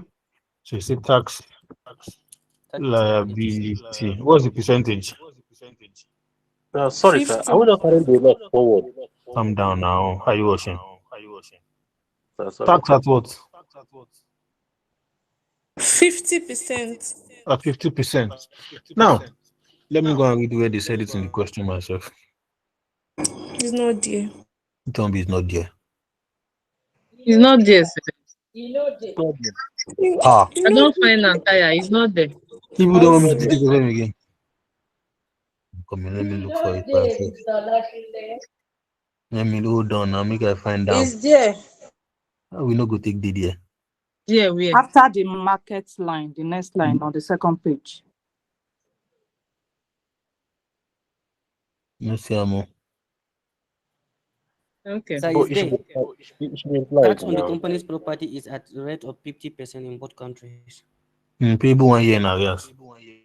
That's not the sentence now. That's not what I'm That's not what looking he's looking for. But I think Exactly. it should be implied now. Not there. Is that okay? We can just find out. Hold on. It's not Hold on. Hold on now. Well, if we don't want to play seven again, I go to go. I do chakara. I go to go now. For sure, calm down. Sorry, sir. You're not there. That's on the company shows that the rate of profit in both companies payable 1 year. It's not there. Make I read them now. People's wallet is too much. I'll mute all of you. I'll mute everybody. Make I read them first. Tax on the company's profit is at a rate of 50% in both payable 1 year. The double taxation should exist between the UK and the US, and no double tax. That's but the examiner did not tell you. Say you want to charge tax on loss before. You have changed your mouth, too. You have changed your mouth, too. Oh yeah, I don't do. No vex. I don't think- I don't change pattern. That's so Well, I feel. I do. But regardless, the thing is, I don't want to talk about people will not think I'm trying to scope people. You see, now my women gang up against me, but no one. But normally, the thing is, you cannot still charge tax. You people know now already. It's loss. The examiner say it, the examiner did not say it. Oh, you cannot put loss on the if examiner that is saying it is trying to help you. But this examiner does not want to help you, so it's leaving like that. So you go and check this question. It's most likely an ACCA question. Most ICANN question will put it there because no ICANN is not. ACCA is very technical. So But I'm can't sure. we have a tax credit? Not necessarily. Because when you have a tax credit, or let me put it like this, don't forget that this is starting from year one. Where do you want to start your tax credit from? Abi, this is the first year of the project now? Your first year of the project, where is the tax credit coming from? Do you get it? If it was subsequent years, fine, maybe you've done business 4 years. But this is just the first year. Now, why are you getting a tax credit for the first year? That being aside, like I was saying, this is most likely an ACCA question. Because this is not ICANN questions. That's why I was so confident, because they always try to help us by saying all losses can. If you check, somebody check this question, ICANN pass question. I don't think it would be there. But anyways, regardless, if it was an ICANN question, they would have put it that all losses relief. But since people don't want to believe me, it's fine. Let's move on. Let's do what we want to do. We are sure not taxing loss anyways.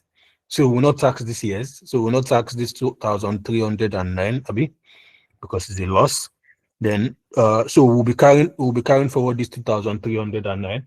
So we bring 2,309 into this one, 663. I still have a loss now? Do I still have a loss? Yes. Loss of how much that is remaining? Yes, sir. It's still a loss. Loss of what? 1370. 1370. So that means if I still Yeah. that means if I still charge it on this 939, I still have loss. Yes. Negative 431. 431. So if I charge it on this one now, I should have profit. Yes. Profit of what? Yes, sir. 881. 881. You sure? 881. Show the working. Or somebody do something for me. Do 663 plus 939 plus 131. So what do I have? 2914. 2914. Yeah, subtract this 2,309. What do I have? 605. 605. 605. Okay, then that's what we are charging. How did that man not get 900 and now whatever? That's what we are charging our tax on now. Now, this is what I'm saying. We had 200 and we had 2,309 in first year. So if you subtract or you add now, you most likely add. So that don't forget that you are how would I say it? You are relieving this. You are relieving this 2,309 now. So you add 6 is a negative now. So put minus 2,309 on your calculator plus 663. You have a figure. It's still going to be negative. 1646. Add 939 again. What do I have? 707. Positive now, Abi? Negative. Still negative. Good. Now plus 1,312. 605. So it means that it's at this year that I stopped relieving the loss. Abi now? It means that it's at this last year that I stopped relieving. So it means that that's the last year I will charge my tax of 605. So 605 times 50%. 301. 303. 303. 303. But don't forget, I think tax is paid in arrears. Yeah, 5. So you come here and you say 303. As simple as ABC. Please, do you have any question regarding this tax? Just this tax, please. Just signify, let me know. Regarding this tax, Mr. Ifena, talk to me, please. I was thinking realistically, like you're starting a business and you made a loss in the first year. Government will not let you to be flying around till the year that you made profit before they will tax you. Because I know in tax they would only charge you. You would only relieve for only 1 year. Is that what happens in tax? I don't know tax. So the one I knew when I knew tax was that until you relieve that existing loss. Is it only 1 year? The one I knew when I wrote tax last year too was 1 year. You are allowed to carry over your maximum of 4 years. 4 years. I don't think it's one. No, it's indefinite. It's indefinite. Oh, 1 year. I know it's not Thank 1 year. you. I know it's not 1 year. You say you'll be running around. There's accountants. That's not what people used to do in your offices. People will be making loss every year. We don't make losses in your office. Whereas they are increasing your salary. You are getting promotion. The company is booming, but you are making loss. I used to say it's the accountant that will make heaven. Not only me, me and few others. Very, very few others. The rest of you, I don't know where you're going. No. Not only me and few others go make heaven. You people. Yo. Oh yeah. So few others now. I don't know who the part of the few others, so I shall know. So these are taxes. So there's no question with this, Abby. So ask me now. You better say you should ask me any question regarding tax, please. Okay, so my own is not regarding tax. My own is regarding exchange rate, sir. Just hold on, please. Let me take all the questions. I just want to clarify this tax before I move forward with it. Mr. Itan, please talk to me. Okay, good evening, sir. Good evening. My question is not really like a question. It's like, I don't know, should I say curiosity or something? I get the gist of how you are doing this tax, like this part of tax. Like, it's different from the normal MPV that we always do and APV, right? APV based case. So my problem is why are we doing it? I don't know if that makes sense, but then I just want to know because why is capital allowance in this one different from the other ones? I don't know. God, I beg. See, the belief for me is that, let me say the belief for me. Don't forget that this deals with two companies, first of all. Okay. And the two companies that it deals with are not in the same country. Capital allowance that is allowed in Nigeria cannot be the same capital allowance that is allowed in okay, don't let me say capital allowance. Let me say allowable expenses.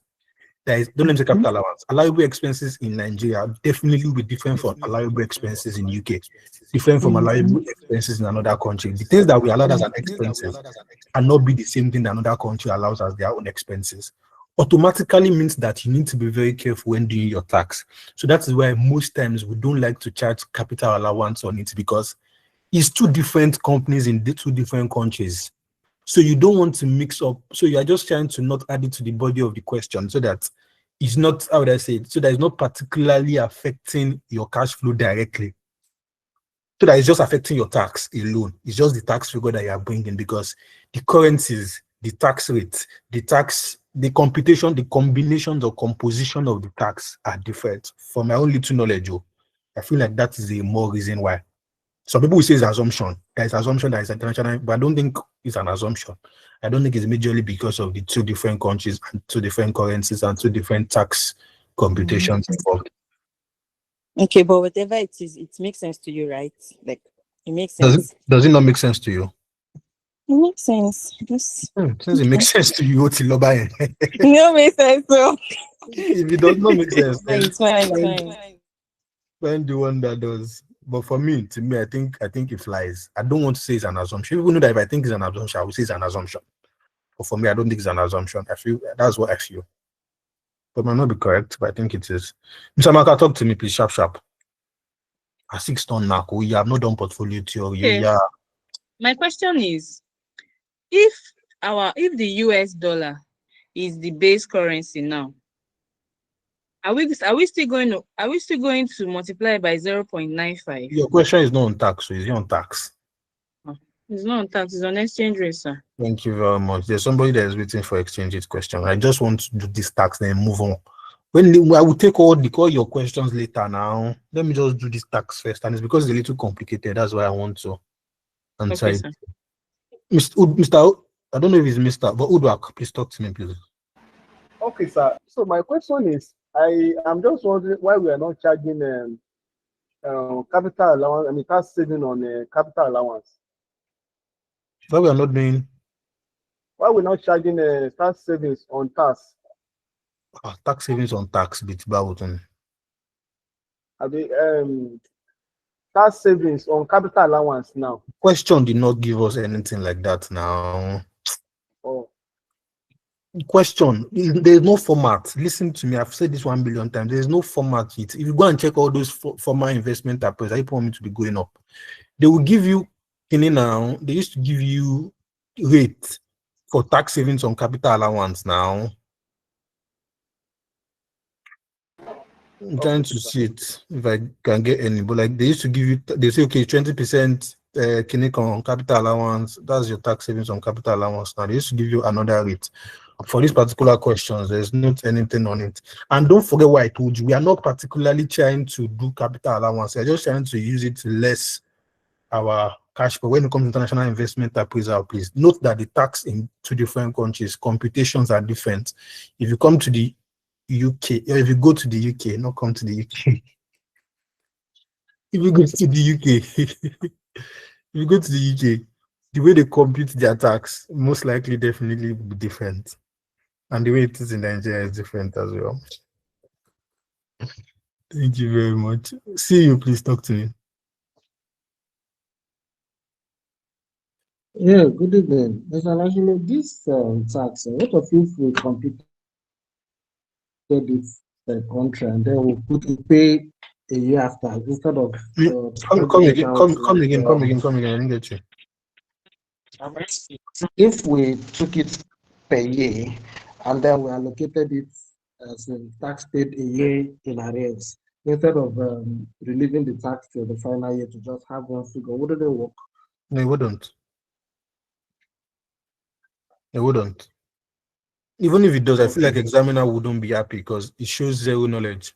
Yes, it does show zero knowledge. Because if you check, I'm sure if you check your SFM, maybe the beginning page or something, they will tell you that it's like they are trying to interwoven other courses into it.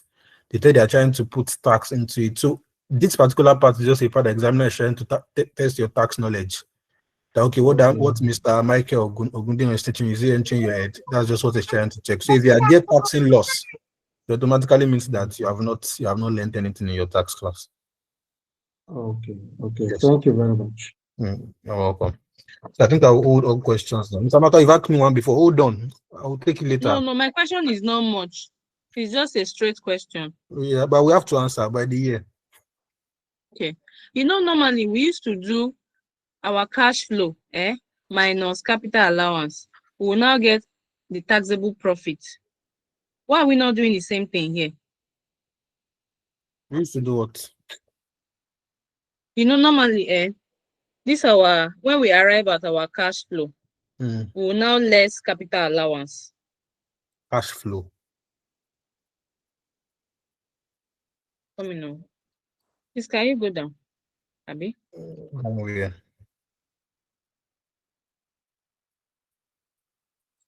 This thing is taking too longer than I expected. Oh, yeah.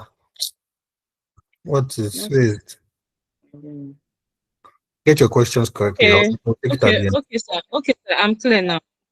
Thank you. You don't have question again? But the exchange rate is still pending. This one, well. Oh, yeah. Let's continue, please. I'm not taking any question on tax again. I need to do portfolio theory today.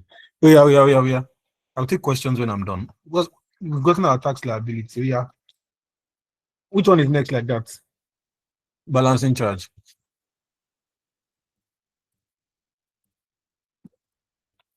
There's residual value there now. Please, if there's no residual value in the question, please ignore balancing charge. But if there's residual value, yes, we'll have balancing charge.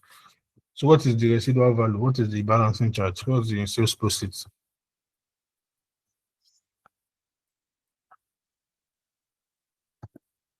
We are don't let me put energy.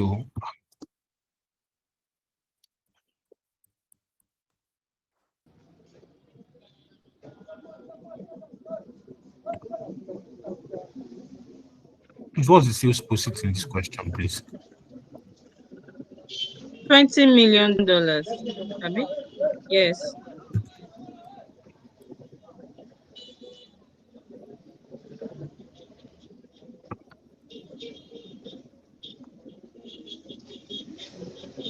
$20 million.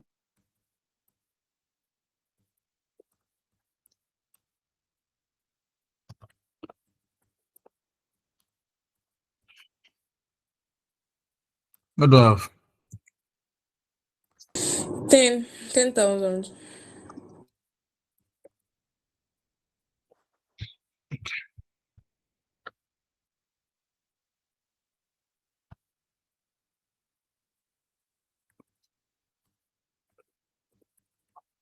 Abi?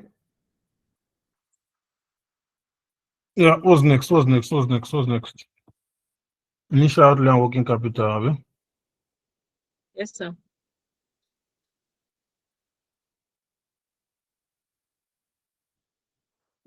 So you will not say, yeah,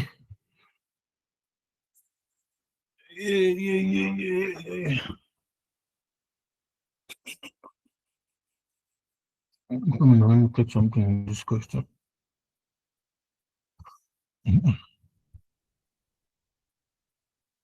So, Mr. Ifena, can you see that 100,000 of another cash flow there? I was confused, bro. Can you check something, please? 1 minute. Okay. Including working capital payment of 19 million, remainder year 150 units 50. Okay. Okay. It was 5% per year and it's okay. Okay.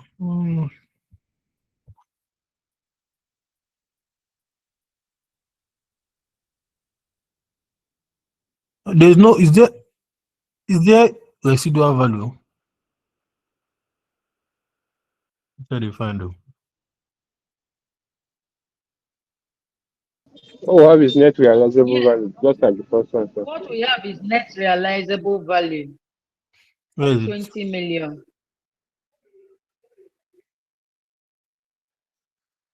The last Is at the paragraph. fourth paragraph, I've seen it. 51. Oh, I heard that the fixed asset in 4 years now with 20 million. Okay. Was the project sold? Like the entire project? This sell the project. No, it's fixed assets. That is sold, That's Abi? scrap value. That's Okay. scrap value. Yeah, no, since that one wasn't sold, so let's move on from it. Okay.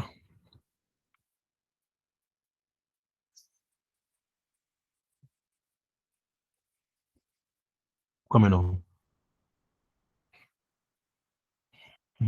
I'm thinking something though. I'm thinking something, but I'm trying to note. I'm coming on. I'm trying to note something. I'm thinking this crap. Should also.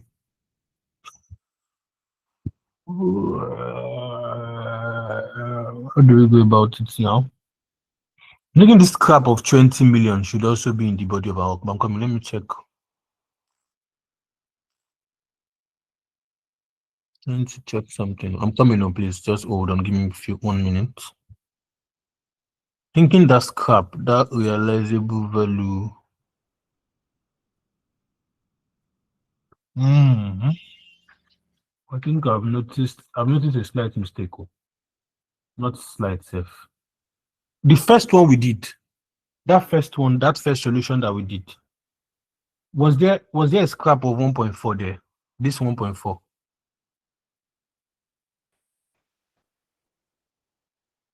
It's the same net realizable value, sir. Yes. I know. Like we used It was net realizable. I know. So it's net realizable, and we added it. But like we used it for balancing charge, yeah. Yes. Yes. Then we now put it separately as scrap, or as we put it separately as scrap, Abi. Yes. Oh, okay. I just wanted to confirm that. I thought we didn't. That's why I was confused. Okay. So, balancing charge 10,000. So scrap, Abi. Abi now. Yeah. Yes, sir. Yes, 20 sir. 20,000, Abi. So what's next? So why is this one not divided? Oh.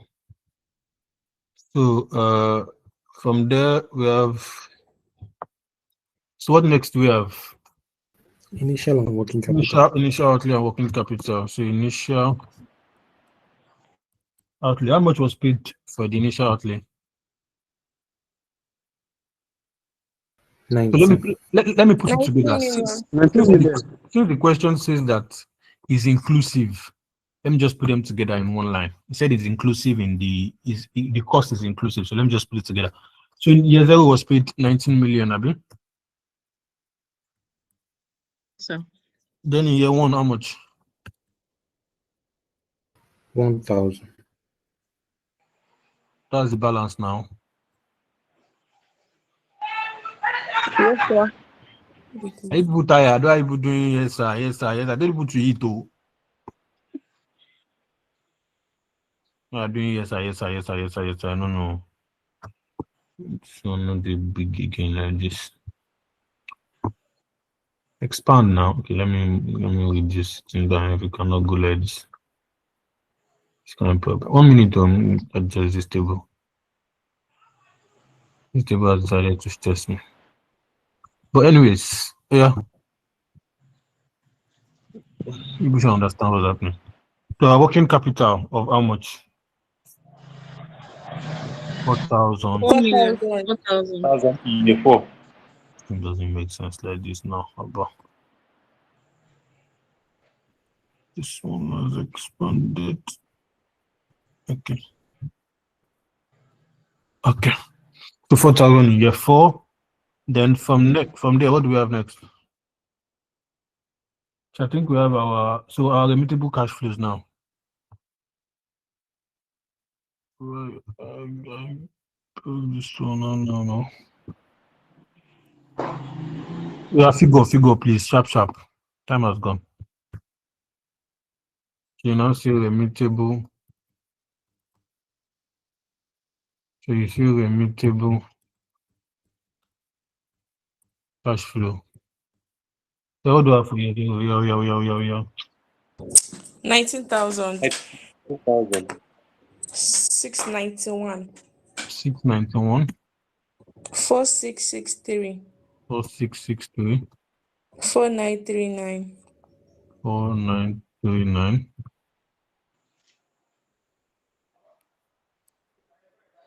Yeah.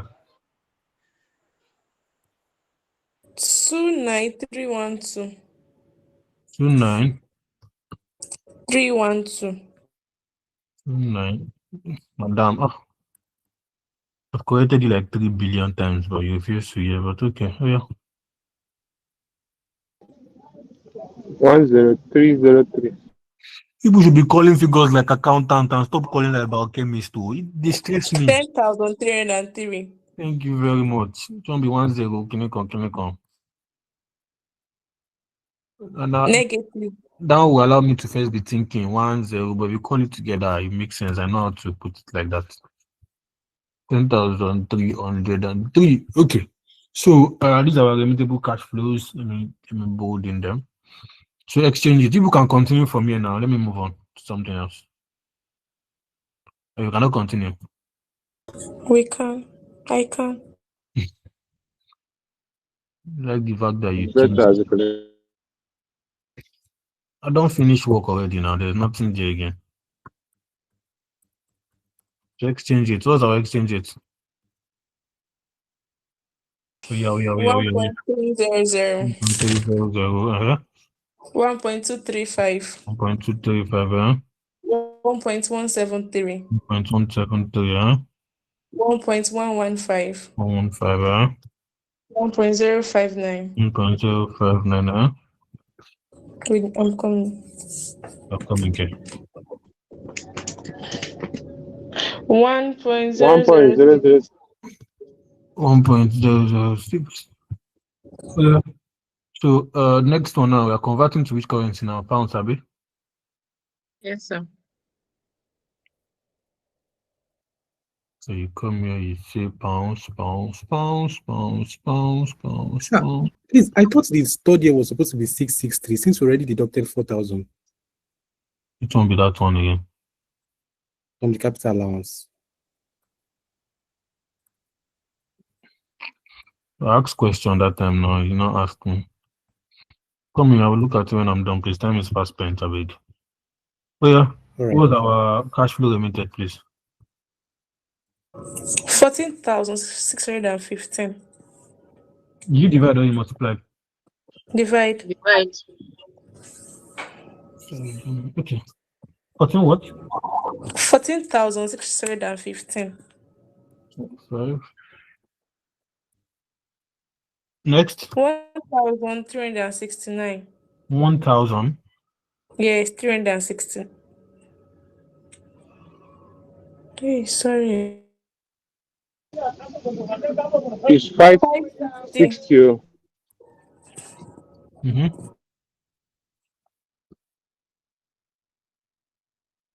Yeah. Yeah. 3,975. Eh? 3,975. Uh-huh. I'm coming. Is she the only one in this class? Ah.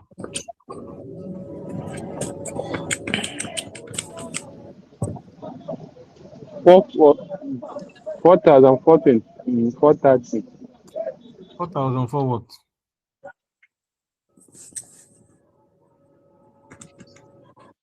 4,430. 4,430. Next one. 27,679.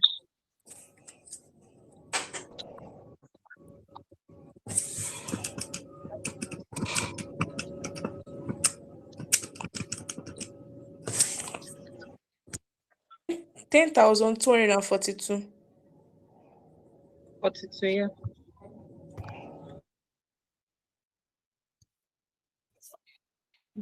Something I wanted to do. Yeah, affected on.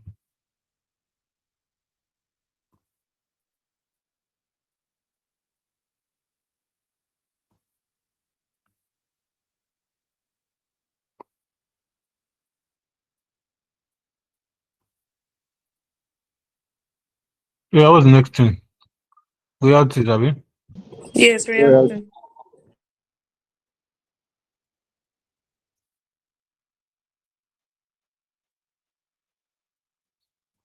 I think I'll be able to do check, but say about 1 hour. If I can still do portfolio together. Even if it's just introduction. So you say royalties received. Yeah. So what's the royalties that they received now? Yeah, one. 250. 50. Yeah, two. 500 till the end. The tax and royalties. 50%. Yes, 50%. No, 35. In arrears. So So I'm gonna put that 50%.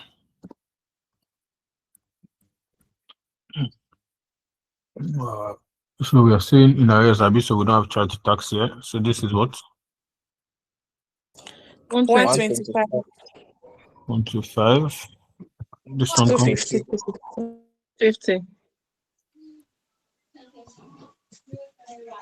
250. Okay. So what's next? Next cash flows now. 250 FM2. Okay, sorry. 1,250.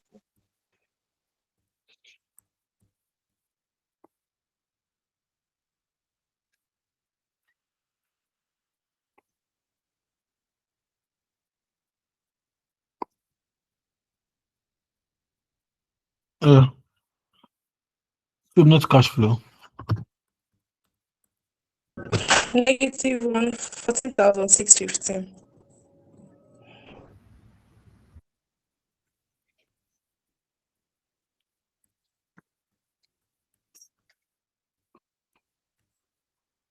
Negative what?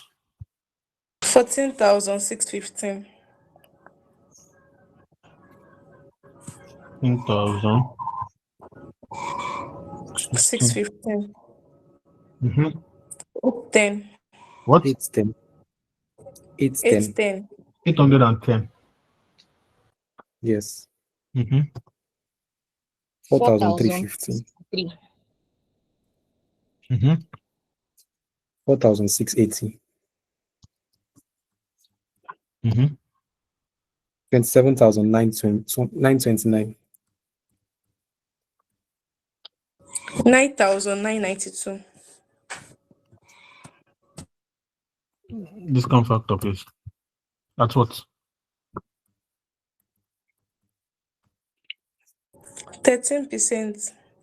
Would do capping. But they didn't give us abstractly.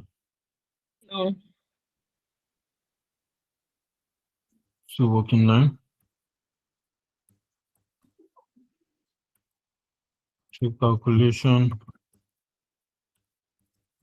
of KE using CAPL.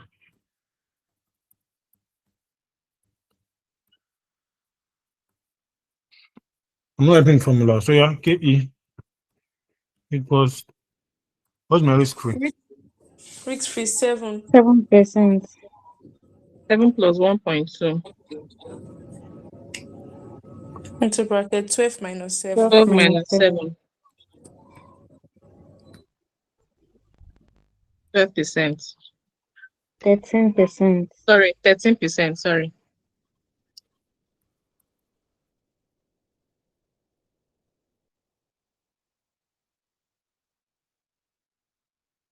So this is 1.00. What do I have here? 0.884.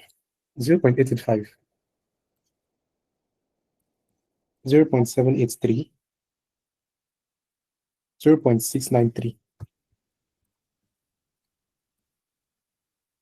0.613. 0.57543. That's my present value.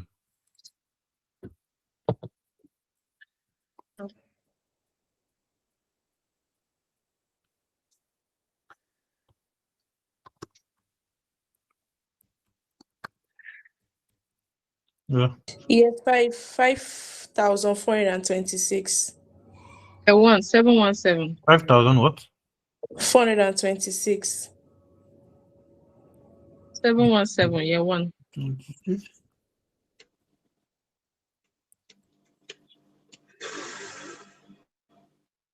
17,120 for year 4.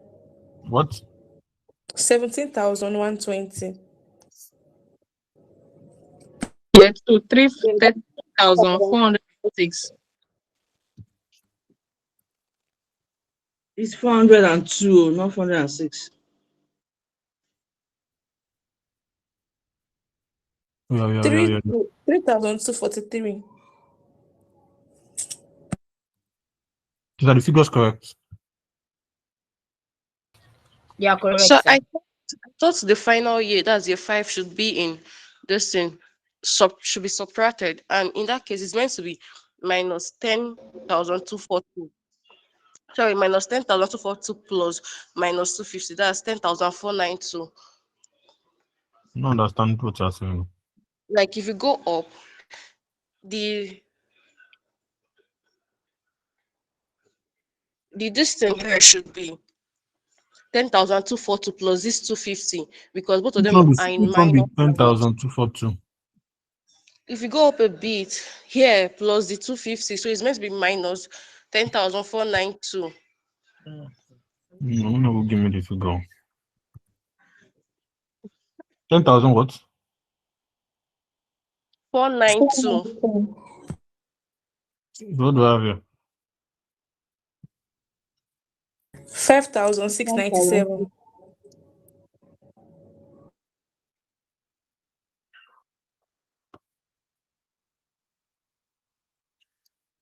What's my net present value?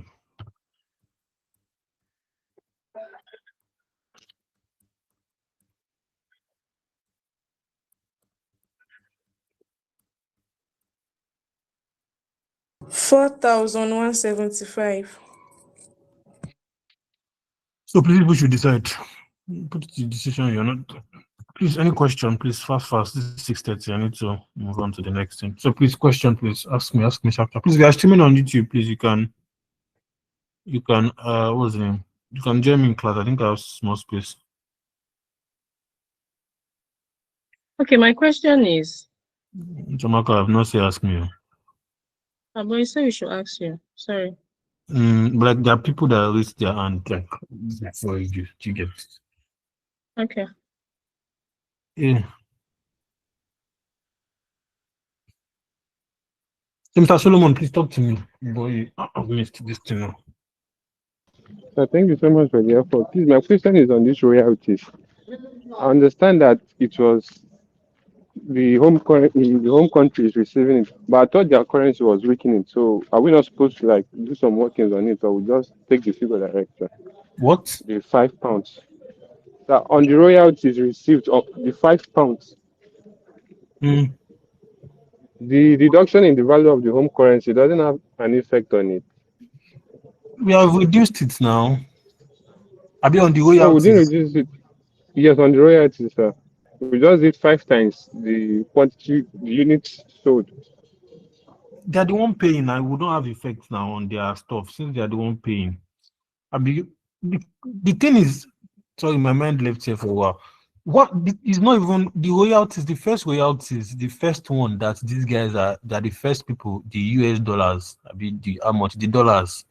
This first one is not going to have effect on their own. What's the name? This first one we already converted it. We check our stuff because the guys that paid are in the UK. They are the ones that paid. So we converted the royalties now. This is the royalties that we converted. This is all we did here. We converted it by the exchange rate. Not these ones are the like when we did for after getting the receivable cash flow from the subsidiary. Why are you converting it again? Maybe they are the one that paid. It's their money that they used to pay now.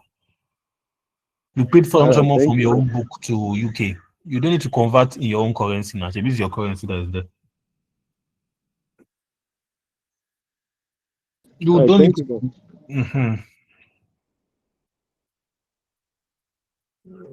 Oh boy. Business question. 26. Yeah.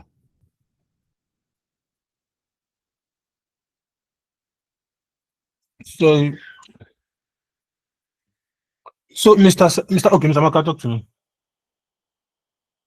Okay, my question is, from the question we have, they said that the pound is expected to fall in value. So what if the question says that the dollar is falling in value? What do we do? Dollar is falling in value. That's the counter currency. Is it possible? No, because the dollar is the dollar cannot fall in value now because the dollar is how would I say it? The dollar can fall in value depending, but don't forget that that's not what you are converting to. I don't know what you understand. That's not what you are converting the currency to. So in every case, is the base currency that is either falling or rising, right? There's nothing like in every case. Question determines what you will do. Anyone that they say fall in value. If it's dollar that they say if they wanted dollar to fall in value, that means the first thing that you would have quoted, that means this first one that you would have quoted would have been in this first one that you would have written here would have been in pounds. Then that means you would have then this home country would have been in that dollar for exchange rate purpose. Okay, I get you now. Thank you, sir. You're welcome. So, okay, I think I have another question. So, Mr. Said.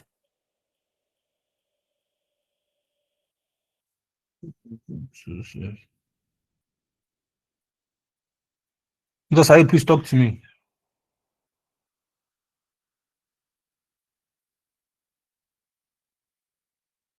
Mr. Said, talk to me now. Okay. Mr. Gideon. Okay, good evening, sir. I want to know why don't you use this time value of money for the other remainder of the initial outlay paid in year one? I'm very lost. Okay, like this very question now, 19 million was paid in zero, right? That's outlay invested in zero, then 1 million year one. I amongst every other thing, this very one, don't should consider anything like inflation rate. This what? This value, like the 1 million paid in year one, which is in the next year, you don't need to consider like time value of money, like okay, like inflation. No, I don't know how to honestly know how to answer that. Like you used to always like the inflation rate now we were using 5%, right? Okay, other ones we always considering What you wanted to consider time value of money, which percentage would you have used? that's the 5% now that The question tells you there that you should use 5% for working cap for initial outlay. No. But I thought maybe since it's used for other values that happen in the subsequent years in this transfer. Examiner did not give you question. You want to set question by yourself. Did not say you should do any time value of money for initial outlay. They say it's 10%. They pay the remainder in one. What are you even considering time value of money for? You need to consider time value of money for anything now. But anyways, regardless, you are not. Because the question did not say anything now. Don't set question for yourself, please. Mr. Uchena, please talk to me. Thank you, sir. So I want to ask concerning the capital allowance that was deducted before taxation. Are we not supposed to add it back after taxation since it's a non-cash expenses? The what? The capital allowance. That was. We deducted it before we charged tax. After the charging of tax, are we not supposed to add it back to bring the amount equal to make, since it's a non-cash expense? Please,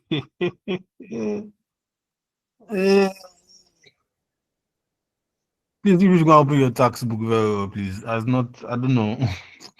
Not me that will answer this one. You cannot now. We are charging capital allowance because of non-tax item. Cash profit, you don't charge, you don't tax accounting profit now.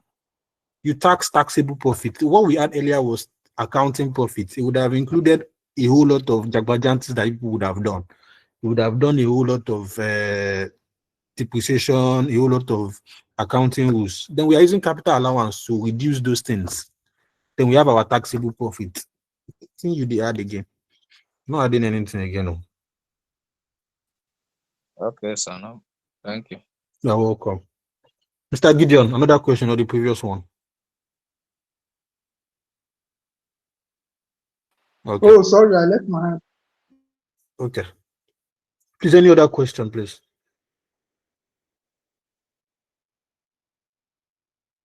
Udwak, please talk to me.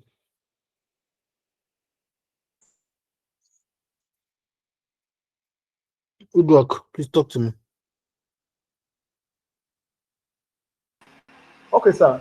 Sir, I want to ask if there is a concept that you can use to explain how to calculate or how to deal with royalty when it comes to this investment appraisal.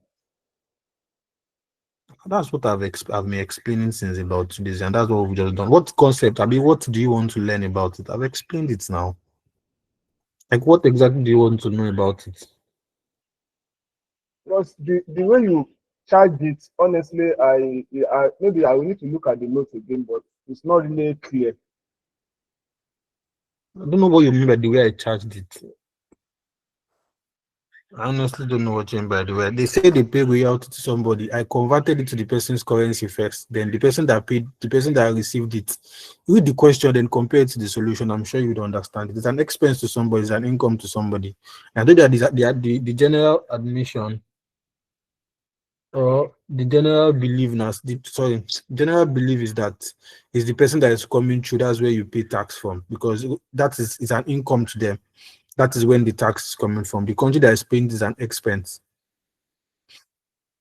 Don't know. Do you like this? My mind has left this international investment appraisal. I'm not even going to lie. But like, do you like this? It's check the solution and compare it to the check the question and compare it to the solution. We've been doing royalty since about 2-3 times now, 4 times. So I'm sure you would get it. All right, sir. Thank you, sir. I'll do that. Thank you. Miss Kiton.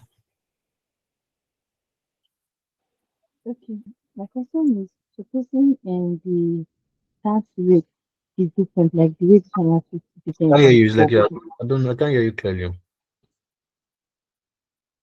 Can you hear me now? Yeah, better. Okay. I said supposing the tax rate of the two countries are different, like 50 and 40. For the royalty, if you want to charge a tax on it, it's going to be the balance, or you're still going to use the same Would have been what's the it called? balance. Would have been the balance. The balance, right? Yes. Okay. That's if the foreign country has not paid enough tax of this home country, right?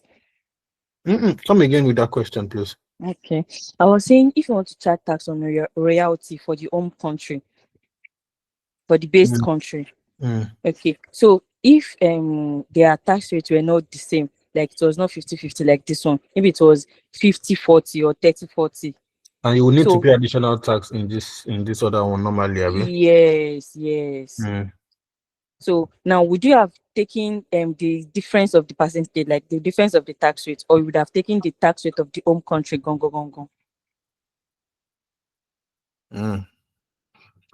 Let me I understand your question. I'm trying to answer logically. Okay. For me, I will take the balance. For me, okay. I'll take the balance because the assumption is still just that. The assumption is that, or the belief is that all the tax are being paid over there. It's just the two of them that are settling the tax rate. Do you understand? It's just the two that are settling the tax rate over there. That's just the general belief. So I'll take the balance. Okay. All right. Thank you, sir. Hello, good evening, sir. Or please hold on. But yes, I'll take the balance because you know that yes, it's the balance. It's not even I'll take yes, it's the balance. Why did I conclude? You know that the first royalties that was charged is before tax. Yes. So you did your sales, you did your variable cost tax. So you already charged tax there, 40%. Let's assume 40-50. You already charged 40% there. So imagine you now coming down and now charging another 50%. You see that it's now getting too much. So 40, then you charge the balance of 10 in this side. All right. Thanks so much, sir. You're welcome. Mr. Said, talk to me, please. Yes, sir. So I understand what we do all through. The only problem I have is that calculation of exchange rate, sir. Where we did that 1.05 raised to the power of 0 up to the number of years, and we make use of 95%. I'm just confused. I don't know where we get that 95%, sir. They said it's reducing by 5%. Now, if something is reducing by 5%, it was 100 before. If it's reducing by 5%, what would you have? That's all what I want to understand, sir. Thank you. You are very welcome. Now I've got it. If they said it's increasing by 5%, that's why we used to do 1.05. That 1.05, if you know mathematics, you know that it's still like 105. It's like just adding, it's just like 105. That's the 1.05 that we used to. So now we are reducing, that's why it's 95. No, I understand, sir. So if the answer we got from year 1 will be the net that will terminate with the percentage in year 2. And Yes, up to the final year. Yes. Yes, thank you. So I think all those are settled. Okay. Please do you have any other question?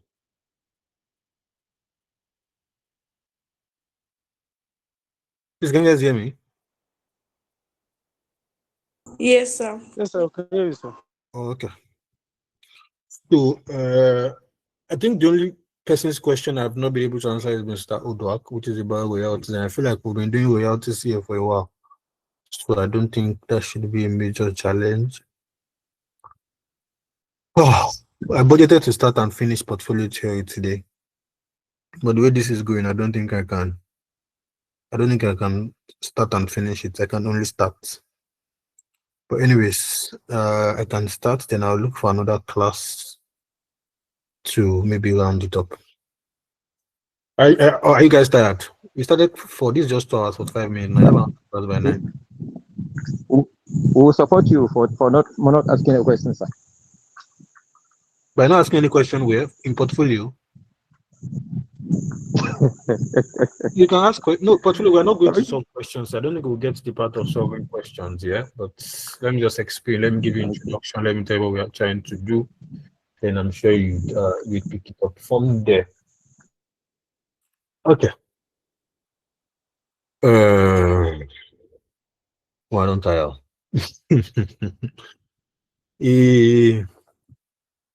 Am I getting old? I used to take 4 hours, 5 hours before now. Now, how many hours have I done? 2 hours, 45 minutes, and I don't tire. Anyways. Okay. So I'm going to give you guys, and me also. I'm going to give us 5 minutes, but this is for 6:46. 5 minutes break to juggle around, stretch your leg if you are sitting down, stand up, stretch your hand, do exercise. Let them rub your belly, let them rub your head, let them drink water. I'm coming back by 6:50 and I'm starting introduction to portfolio theory. Stand up, stretch your leg. You know, after 7:30, you still have another one by 9. So stretch your leg and stand up, and I'll come back by 6:50 sharp.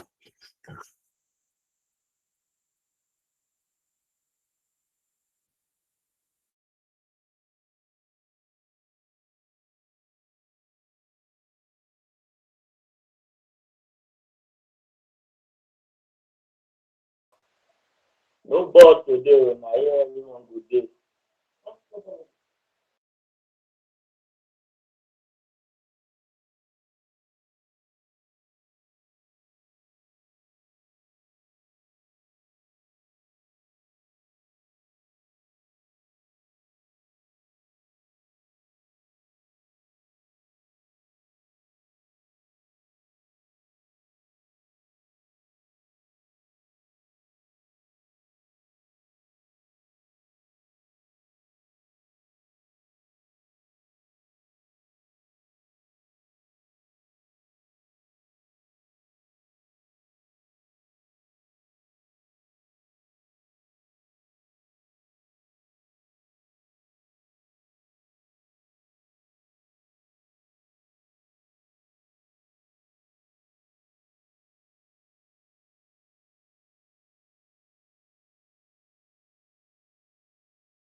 Okay, are we back?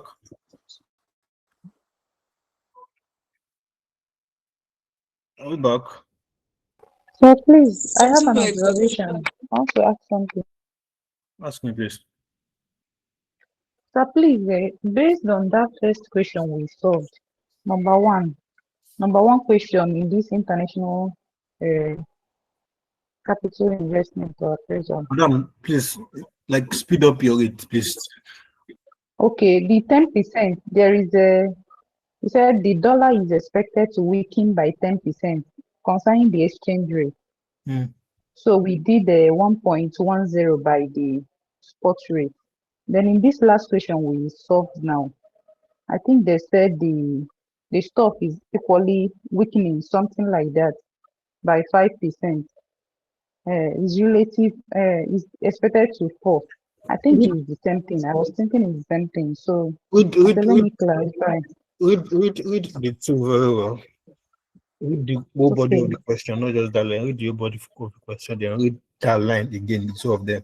Then if you still think they are the same thing, please come to my DM, then we'll try to clarify it out. Okay. Oh. Because we'll start looking for that question now, but I'll waste another 10 minutes. So yeah. Okay, let me do introduction to portfolio theory, please.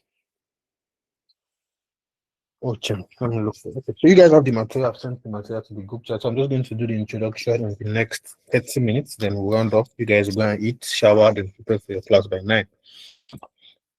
Now, portfolio theory. Listen, please, if you are streaming on YouTube, you can join the class. I have spaces in class. I have about 20 people have gone to sleep. People are tired. I don't know which one. If you are streaming on YouTube, you can join. But if you prefer YouTube, fine, you can stay there. Anyways, now portfolio theory. I've sent the material to the platforms, so you guys can check it up on there. Now you can open your materials and also check the things I'm saying, but you can listen and join. Now portfolio theory.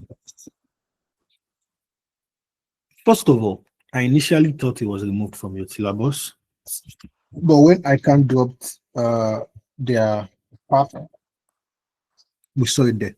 We saw portfolio theory in the pack. So I honestly don't think it will come out.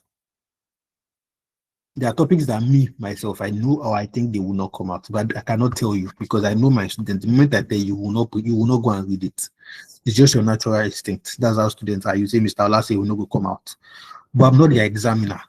I'm not the one setting the exam. I just feel like, I don't know. I just feel like, although it's been long with tested portfolio theory, but I think ICANN has, they are diverting away from the previous way they set their questions. You guys know they have pattern.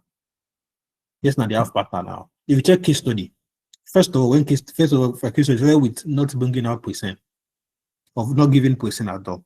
Later they started bringing out percent. When they brought out percent, students started cramming percent. They now moved to the percent being different from the unseen.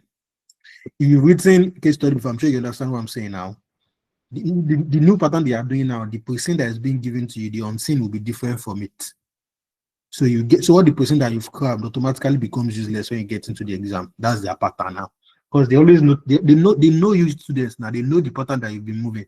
So they've been diverting away from all those normal pattern of question of business valuation being number 1, investment appraisal being number 2.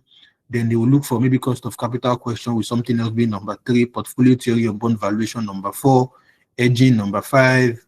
That usual pattern, I feel like they are moving away from it.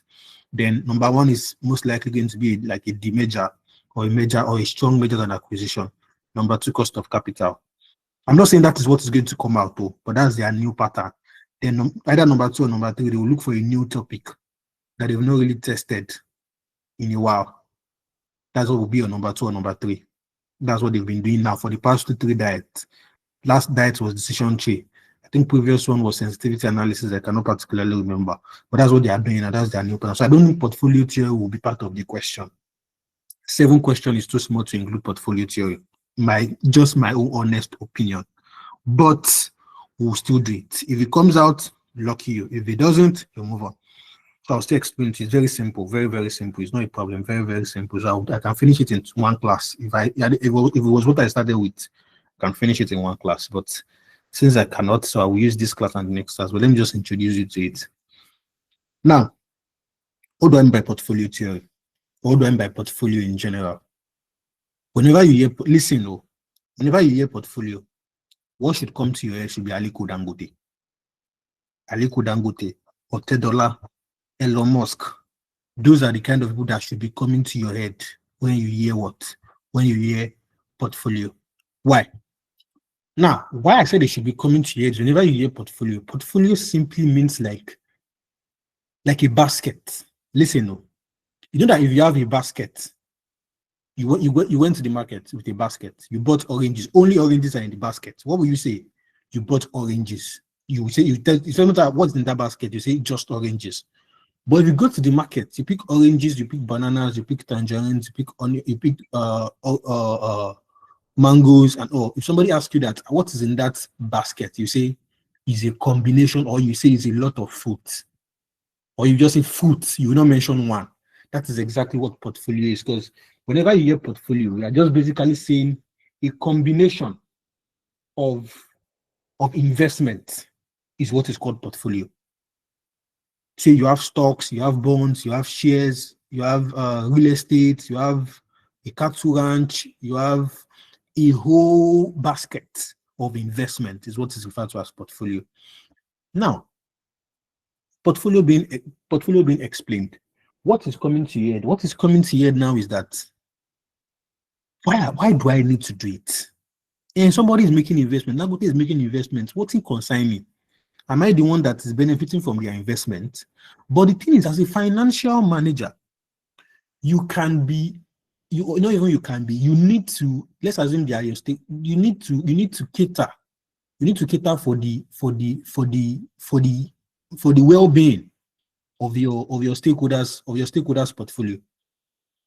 This is a job. If you are into finance very well, you know this is some people's job. Portfolio management is some people's job. Like that's what they collect good salary or better salary, not small salaries. They collect good salary for it. Now, what does it mean, or what do we do when it comes to portfolio management? It's still basically what we've been doing before. Quantify their risk and also quantify their return. What we are saying is minimize their risk and maximize their return.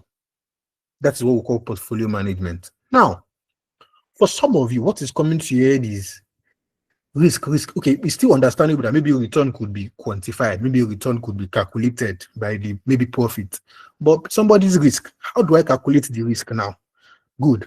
Now that is what portfolio theory will now teach you how to do. So we'll be taught how to calculate the risk of our stakeholders' portfolio, either as an individual security or as a portfolio. When I mean individual security, that is on one investment, maybe you just stock or just bond or just real estate. But when it comes to portfolio, it's a combination of the total of all the investments. So we'll teach you how to calculate the risk and the return of individual securities and of the total portfolio. Now let me break them down. Let me pick them one by one. Let me start from risk. Now, what is the risk? What is the risk generally? What is a portfolio risk? Portfolio risk is just basically the risk of maybe the investment failing or the investment not yielding proper return, or just basically the risk involved in that particular portfolio. Every business today, if you like, stay in the corner of your room and be doing a business, it has a risk. If you like, go all out, say you are opening any business you do today, it has a risk. You might not, every business has a risk. Now, according to strategic financial management, our risk is divided into two. We have systematic risk and unsystematic risk. Now, when we say systematic risk, systematic risk is just basically a risk that it affects everybody, basically. It affects everybody. That's systematic risk. It affects everybody. Like all the companies in every organization, every companies in every industry, everybody. That is what a systematic risk affects. Systematic risk is measured with alpha. Sorry, it's measured with beta. Sorry, you measured systematic risk with beta. Or the systematic risk, they are also called unavoidable risk because you cannot avoid it. Example: COVID-19. was is a very perfect example of systematic risk because it could not be avoided. It could not be avoided, and it affected every industry. Everybody was on lockdown. Either you are a musician or you are an icon student or you are an accountant or everybody was on lockdown. That is every business, every portfolio, everybody was on lockdown. So it affected everybody's business. If you had shares, everybody's share price at that particular period fell because they could not make profit. Things were not going. So a whole lot of things even happened that period. Some people are still suffering from that loss till today. I have a friend that is still suffering from from the fall of the share price till today. Now, that is what so we measure systematic risk with beta. Now, we also have another type of which is called unsystematic risk. We also have another type of risk that is called unsystematic risk. Now, unsystematic risk is a risk that affects just a particular industry. Do you understand? It affects just a particular industry. Let me give you an example. Now, if you listen to music, they say they used to do farm streaming. I don't know if you guys know what farm streaming is. That is, they stream like a bot streaming. Don't let me use music. That is not general. Let me use the one we are doing. I can. Imagine they wake up today and they say, you qualify you never qualify you. There's nothing like I can again. They are scrapping. Federal government just wakes up today and says scrapping I can. Say everybody should go and be doing ANAM. Now, it affects you. It affects me that I don't get the certificate. But it affects only the accountants. Lawyers that are lawyers, if they like, people should not be accountants. Nothing concern them. Musicians, some of them don't even know what's in the ICANN. Do you understand what I'm saying? So it affects only the ICANN industry. That is what we refer to as unsystematic risk, and is measured with alpha. Alpha is used to measure unsystematic risk. Now, please, are you guys with me, please? Yes, sir. Okay. Now, that is an example of unsystematic risk. That's an example of unsystematic risk. Now, let me talk a little bit before I go to return. I'll still go to return, but let me talk a little bit on diversification, because diversification is still about risk, so it's still on that risk. Now, what does diversification simply means? I want to talk about diversification. In short, we are simply just saying, don't put all your eggs in one basket. That is basically what we are saying when we come to diversification. Don't put all your eggs in one basket. Don't invest in just bond. Don't invest in just shares. If shares price fall, you are in debt. Don't invest in real estate. If you invest only in real estate, the federal government wakes up one day and they want to use that particular land or that particular place to build mall or build something, vanishes your real estate. Don't put all your eggs in one basket. Explore. Have multiple investment. Diversify your investment. That's where the word came from. Diversify your investment. That is, invest in bond, invest in real estate, invest in shares, invest in cattle ranch, invest in me. And me say if I be investment. Say, Mr. Ola, you be like say you get prospect. I like the way you always teach me SFM. Take this 1 billion, just do whatever you want with it and bring me profits. Invest in me. That one too is you diversifying your portfolio. You will not die. Nothing will happen to you. I'm a good investor. I'm giving you investment idea. And later I'll be saying you have money, but you don't have where to put it. This is where you will put it. Put it in me. I will give you return. You know, for what I will do with the money is not your business. Just give me, at least give me 200 million. I know some of you are MMM. which one be MMM? That's how. I'm a good investment. Your money, I'm very secure. Anyways, that's what we are saying. That invest your money in multiple investments. Don't invest in just one. That's what we call portfolio diversification. Now, we have three types of portfolio. We have three types of portfolio diversification. We have what we call horizontal diversification. We have what we call concentric diversification, and what we call conglomerate diversification. We have what we call, I come again, horizontal diversification. We have concentric diversification. We have conglomerate diversification. Now let me explain. Horizontal diversification. Horizontal diversification is just simply, let me give you an example. Biggie Gala. Biggie Gala is a good example of horizontal diversification because everybody will just chop our Biggie Gala soft. Before you know, they say they do Biggie water. As how. Before you know, they say they do Biggie Pepsi, Biggie Coke. Now, what they did was they diversified their portfolio, but it's an horizontal diversification because they added a new product different from the existing one. Now, Biggie Gala would always chop before now. So a new product that is Biggie water that is different from the existing one, just to satisfy our customer that okay, as you are chopping Biggie Gala, be drinking Biggie water. If you don't want to drink Biggie water, drink Biggie Pepsi, just satisfy their customer, but it's still the same product. That is what we refer to as horizontal diversification.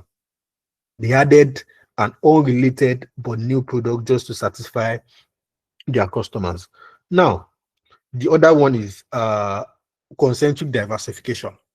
Another perfect example of concentric diversification, I will still use Biggie. Biggie is also another good example of concentric diversification, but not Biggie Gala and Biggie Water now. Let's say Biggie Coke and Biggie Fanta. That was the two they came out with at first. Just Biggie Coke and Biggie Fanta. They were the only two ones that they came out with first. All of a sudden, you don't get the one we don't get Biggie again. You get Biggie Sprite. You get Biggie Lime. You get Biggie Lemon. Biggie everything, just Biggie they go. That Biggie that I've seen go reach 10. That's another good example of concentric diversification. They added a new but a related product, but it's new and it's related. Obviously, Biggie Coke is related to Biggie Sprite. All of them are still soft drinks. Do you understand? But they are still using the same technology that they used for the previous one. We can still say we can even still use Biggie Water and Biggie Coke as a very good example because it was Biggie Water before, then they now did Biggie Coke. It's still the same, it's a related product. They are both drinks, and it's still the same technological, it's still the same technology they will use for them. It's the same machine that they used to do bottle for the two of them that they will use. The bottle set is almost the same, it's not even the same, it's just the label that are different and the color of the cover. So still the same technology, still the same process, but is it the same machine that they are using to do gala that they will use to do bottle water? It's not. So, but concentric diversification, a new related product with the aim of using the same technology, that is concentric. But conglomerate now, that one is even Palace. You're adding a new product that does not have any technology relevance to what you've been doing before. No technology, no commercial relevance to what you had been doing before. Say you've been selling Biggie Gala. You just wake up all of a sudden and say, I want to be selling Biggie shirts or Biggie trouser. Do you know that Biggie Gala and Biggie Water, they still have commercial relationship? Yes, now, because somebody can definitely like Biggie Gala and say, okay, let me merge it with Biggie Water. The two of them can go together. But imagine you selling Biggie Gala, then you want to be selling Biggie t-shirts. As how now? Like, what's the relationship? Is it the same person that will buy Gala? The same person that buy Gala is not the same person that will buy Biggie t-shirts. But someone that buys Biggie Gala can also buy Biggie Water. I hope it makes sense. But that's the definition of the three of them. Now, let me move. Returns. Return basically calculate the return on the particular investment. It's just trying to calculate the return on the investment. Now, return will be spoken about a whole lot later. Please hold on. We'll speak about return a whole lot later. Now, how do we now calculate portfolio risk? How do we calculate portfolio risk? Please, the material is in your front. Please don't. There's nothing on my screen, but the material is in your front. Just look at it. How do we calculate portfolio risk? We have two types of, not two types, but we calculate portfolio risk in two ways, and it's measured with standard deviation. In anything, the standard deviation is always used to measure risk. Now, we can use standard deviation to measure risk either as an individual security or for the two asset portfolio. Either for individual security or for two assets. For individual security, formula for measuring risk is standard deviation. It is the square root of your P open bracket x minus x bar squared. That's for if it's one security, you use square root of P. You say square root of P open bracket x minus x bar squared.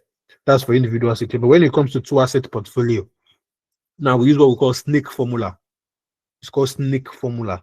So it's saying that your standard deviation of two securities is square root, open bracket, weight of x squared, weight of x squared, standard deviation of x squared, close the bracket, plus weight of y squared, standard deviation of y squared, close the bracket, plus weight of x, standard deviation of x, close the bracket, open another bracket, weight of x, standard deviation of, sorry, weight of y, standard deviation of y, close the bracket, open another bracket.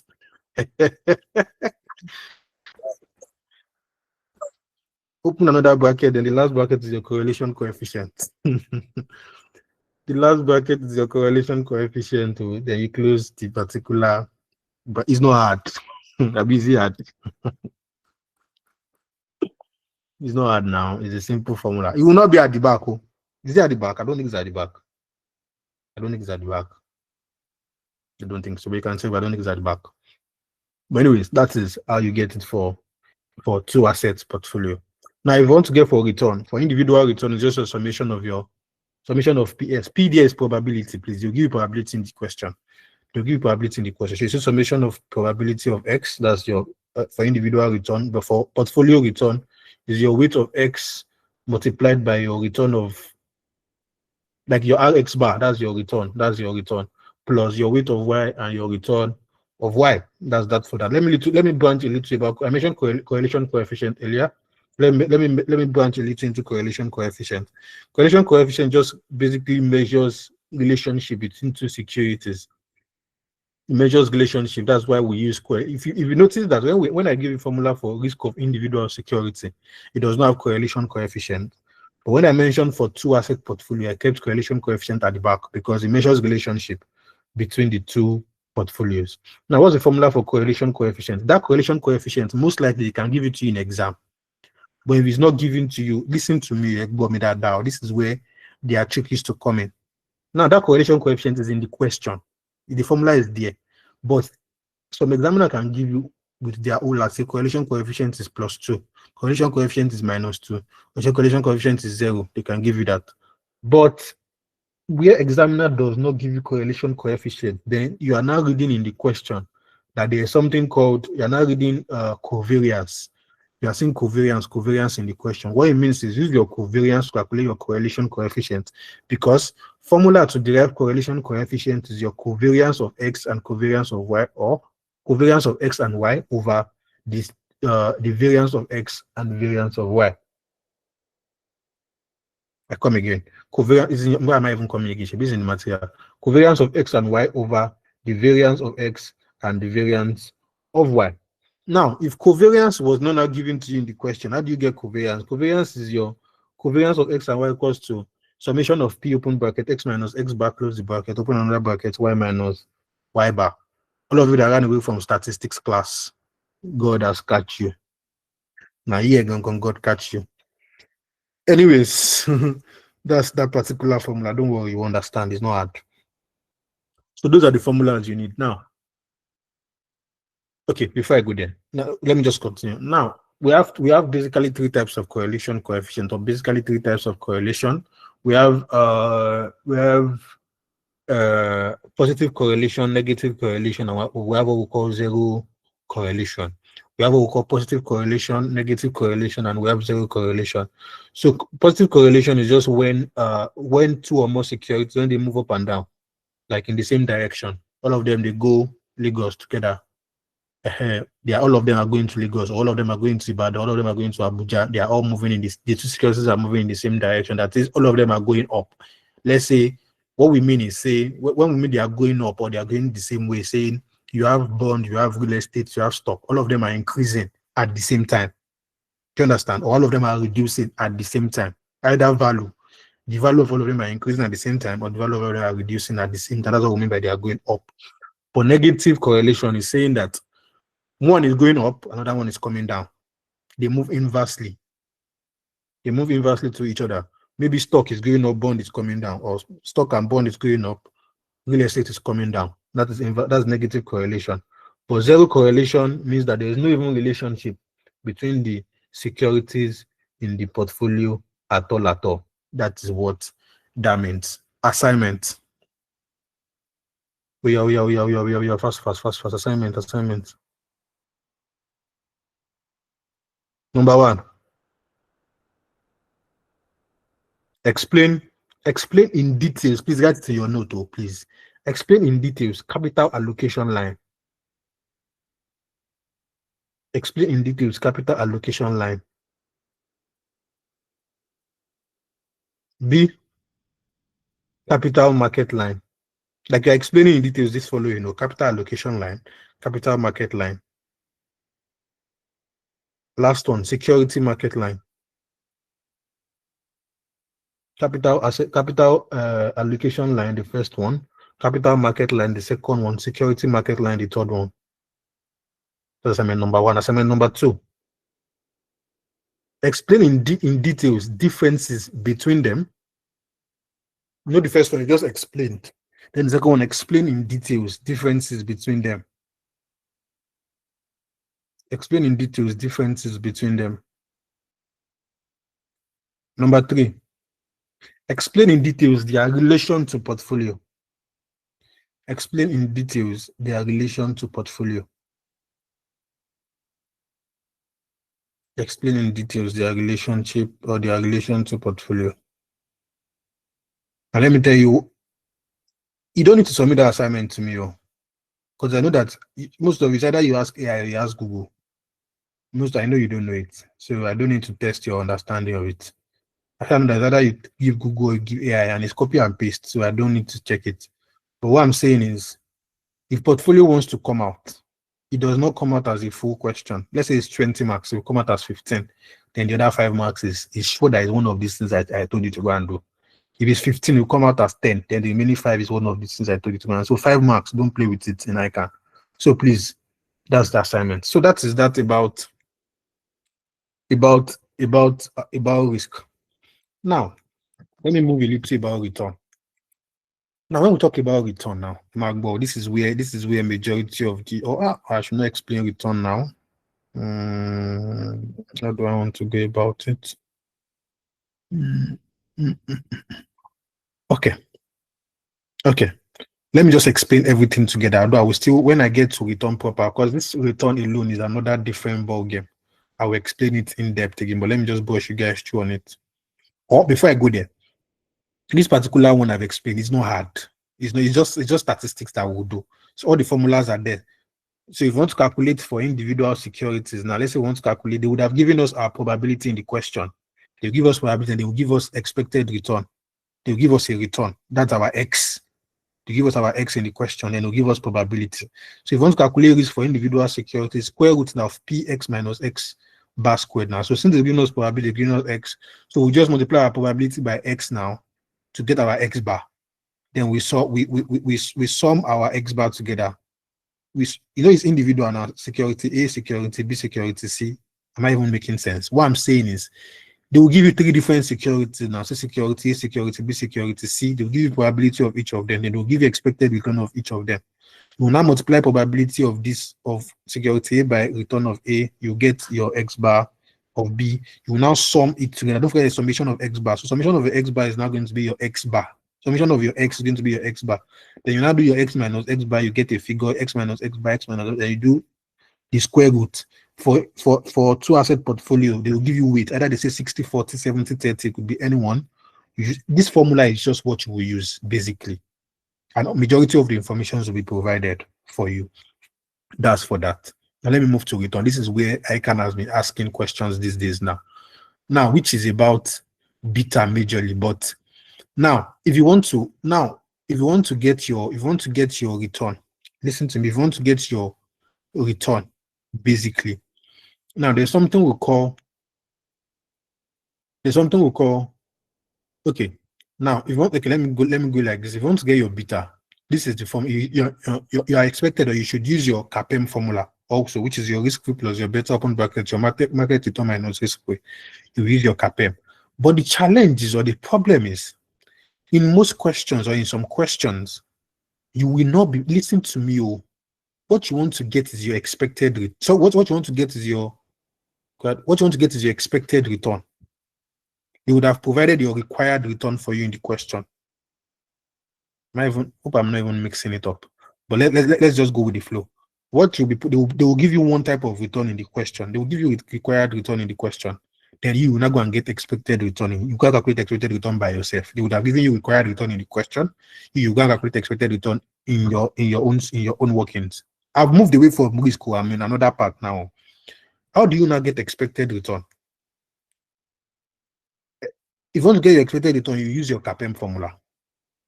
You use your CAPM formula. But if you want to use your CAPM formula, most likely they will not give you beta in the question. Most likely they will not give you beta in that particular question. They will just give you your risk weight and they'll give you your market return. There are 4 formulas to get your beta. There are 4 ways to get your beta. I don't think it's in this material, so I have to work on that and send to you guys. There are 4 ways to work on your beta. So I will list those 4 ones for you. Then you will now, so that you check. So there are 4 ways to get your beta. Anyone you use, it depends on the information given. You can either use covariance, use correlation coefficient. There's also one other one like that. Just about 4. Then after you've gotten your beta, whatever figure you get for your beta, you will insert into your CAPM formula. After you get your CAPM formula, you will not get your expected return one by one for all the securities. Then now you will not compare you will not subtract your required return from your expected return. Then you will not get a figure. Now, what they always tell you to calculate majorly, I don't know if you guys understand. I've explained the part of the statistics, so that one is another part. That one really comes out. The one that used to come out the way is one I'm explaining to you, and that's the format that you will go about it. So you subtract your required return from your expected return, then you get your alpha value. It's called alpha value. So they will tell you to determine alpha value. If you check Pathfinder, you would have seen it before. To determine alpha value. So alpha value is equals to your required return minus expected return. So I've told you how to get required return will most likely be provided for you in the question. I've taught you how to get expected return just now. You will use CAPM, but the beta might be provided for if the examiner is kind. But in a situation where examiner do not give you beta, I'll give you 4 formulas. Any of them can come. It depends on the information provided. You use any of the 4 to get your what? To get your required return. So to get your expected return. So to get your beta, sorry, use any of the 4 formulas to get your beta. Then you will now subtract the beta into your CAPM formula. Then you will now use that to get your expected return. You will now subtract your required return from your expected return. You will now get your alpha value. Now the problem is your alpha value could either be positive or negative now, Abi. If required return is 10 and expected return is 20, that's minus 10. So it could either be negative or it could be positive. Anyone works. If it's negative, it's fine. If it's positive, it's also fine. But the thing is, they will not tell you to make a decision. They will not say decide. Now, the decision means that you should decide that is that particular portfolio, is that particular asset, is it overvalued or undervalued? Now, how do you know if it's overvalued or undervalued? I used to say something, use what we call NOPU rule. It's called NOPU, N-O-P-U. Most of you have done portfolio theory in your normal class, and they've given you format on how to get either overvalued or undervalued, which is fine. You can use that one if that's the one you understand, but if it's my own you understand, fine. So you can use what we call NOPU rule. That's what I used to use. NOPU, that is, if it's negative, it means it's overvalued, and if it's positive, it means it's what? Undervalued. NOPU, N-O-P-U. Negative, overvalued, positive, undervalued. So if you have a negative, it means it's overvalued. If you have positive, it means undervalued. Now, if it's overvalued, it means that you sell that portfolio. It's overvalued now. So you've gotten, so if it's overvalued, you sell. If it's undervalued, you buy more. Then if it is normally valued or properly valued, you hold. Just picture what I'm saying. Don't just picture it. When we start putting figures, you understand better. Just understand this one first. You use NOPU, negative, overvalued, positive, undervalued. If it is overvalued, if it is negative, it means it's overvalued. If it's positive, it means it's undervalued. And it is overvalued, you will sell. You sell more of the asset. If it is undervalued, you buy more of that particular asset. And if it is zero means it is properly valued, and you will hold more of that asset. That is basically all we'll do in portfolio theory. All we'll do in portfolio theory. That statistic part of measuring that risk, there's just about 0.00% of coming out. I don't think that part has ever even come out before. Because the statistics now, I can't consider statistics, but we'll still teach you. But the part that I can use to ask if you want to take portfolio theory is the beta part, because beta relates to CAPM. So they can also use that to test your knowledge of CAPM. Do you understand? They can use that to test your knowledge of CAPM, but statistics does not have It does not have any part of CP of any of their topic that they are testing now. So most times they don't like it because it's like a waste of question because it's not testing anything. But for this particular one, they could also use that to test. So they're using one stone to kill two birds. So they are testing portfolio theory, but they could also use that to test your CAPM knowledge. So that's why they like to test this other one a whole lot. So basically, that's all we'll be doing on portfolio theory. So I don't know if I still have this. If I still have the Word document of this material, if I do, I will add that beta part to it before our next class. But if I don't, I'll most likely do another material about the beta and of the beta part of the particular material. 7:30, 7:26 sharp. I left 4 minutes. I'm going to leave 4 minutes for question. Make I rest 30 minutes before I go watch my ball. Do you have any question on what I said? Is there any, do you guys even understand? Do you have an idea of anything I said? Do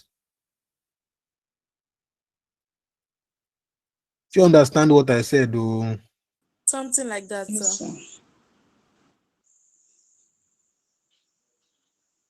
Are people Yes, tired? sir.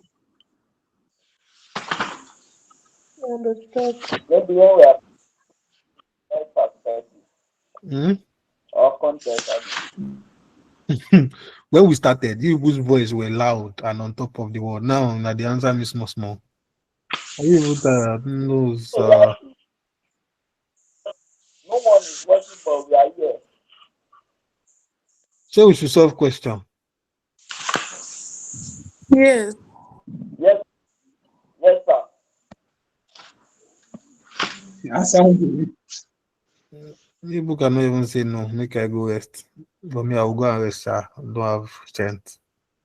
This 7:30 now. I know you people's mind. You people know that I will not solve question. I just say yes because you know go people solve them. My boss now head now I go solve that question. But if there was no other class for you guys, I would have. But I feel like you need to calm your head at least 1 hour, 30 minutes, eat, refresh, change, put this one in one side of the brain so that it can accommodate the new one that I want to learn. So please try to check. Yes, sir. Yeah. Please let us appeal to Mr. Kimi to spare us 1 hour. Now the 1 hour me I spare on like this now. Yeah, let's quickly take a question, sir. A question? No. Yes, No, sir. no. We have Thank concluded. I you don't very want. much. Your decision is We better. want to rest. We want to rest. Thank you, sir. You don't try. The thing is even that me, I would have loved to take a question, but I feel like if I take a question, it's like a waste of time. Why? Because is that better aspect I want to focus on, and the only one I have here is just that statistics part, and that one I will solve everything in like 30 minutes, 1 hour. So I'll focus on that. So I would bring. So the point is, I'll bring about say maybe 2 or 3 more questions. So I will do 2 of those statistics questions. I will do 2 or 3 of that normal beta question. I will know I'm done with it. But if I do one now, you know, pay me. No pay me. So you guys go and ask me. I also go and rest. Thank you, sir. We'll go and rest so that you two will go and rest. Thank you, sir. Thank you, sir. Oh. No rest. It's not easy. Try for us. So on that note, Thank you, sir, Mr. Olashinle. We appreciate. thank you, but I've not said you should go. Most people have left the class and I've not said go. If I try to solve one more question like this, they will miss it. But no, I'm because I'm not a wicked person, I would not. But regardless, please, we would have to meet. So if we meet on Monday, we would complete our portfolio theory, one more class of portfolio theory. Then I might need to do the measure. Then I've not actually done material on that demerger. That's my challenge. That's why I've not done it. I've not done the material because I don't have the material on ground. But I will start working on it as soon as possible. So once the material is ready, we'll do that. But before then, let's finish. It might be the last topic we'll do. So Mr. Sheriff will undo the sensitivity analysis, probability. I'll talk to him. So decision tree by the grace of God, with you guys also on Saturday. So, but the thing is, I will tell him to start earlier on. So that's those 2 hours on Saturday is not worth it. It's wasting time. So most likely start earlier on Saturday with you guys, so that I can catch up and do a whole lot. All those being said, enjoy the rest of your day, enjoy the rest of your classes, and happy new month, everyone. Once again, good night, everyone. For me, you people still have class, but good night from me. Thank you, sir. Yeah, Thank bye. you.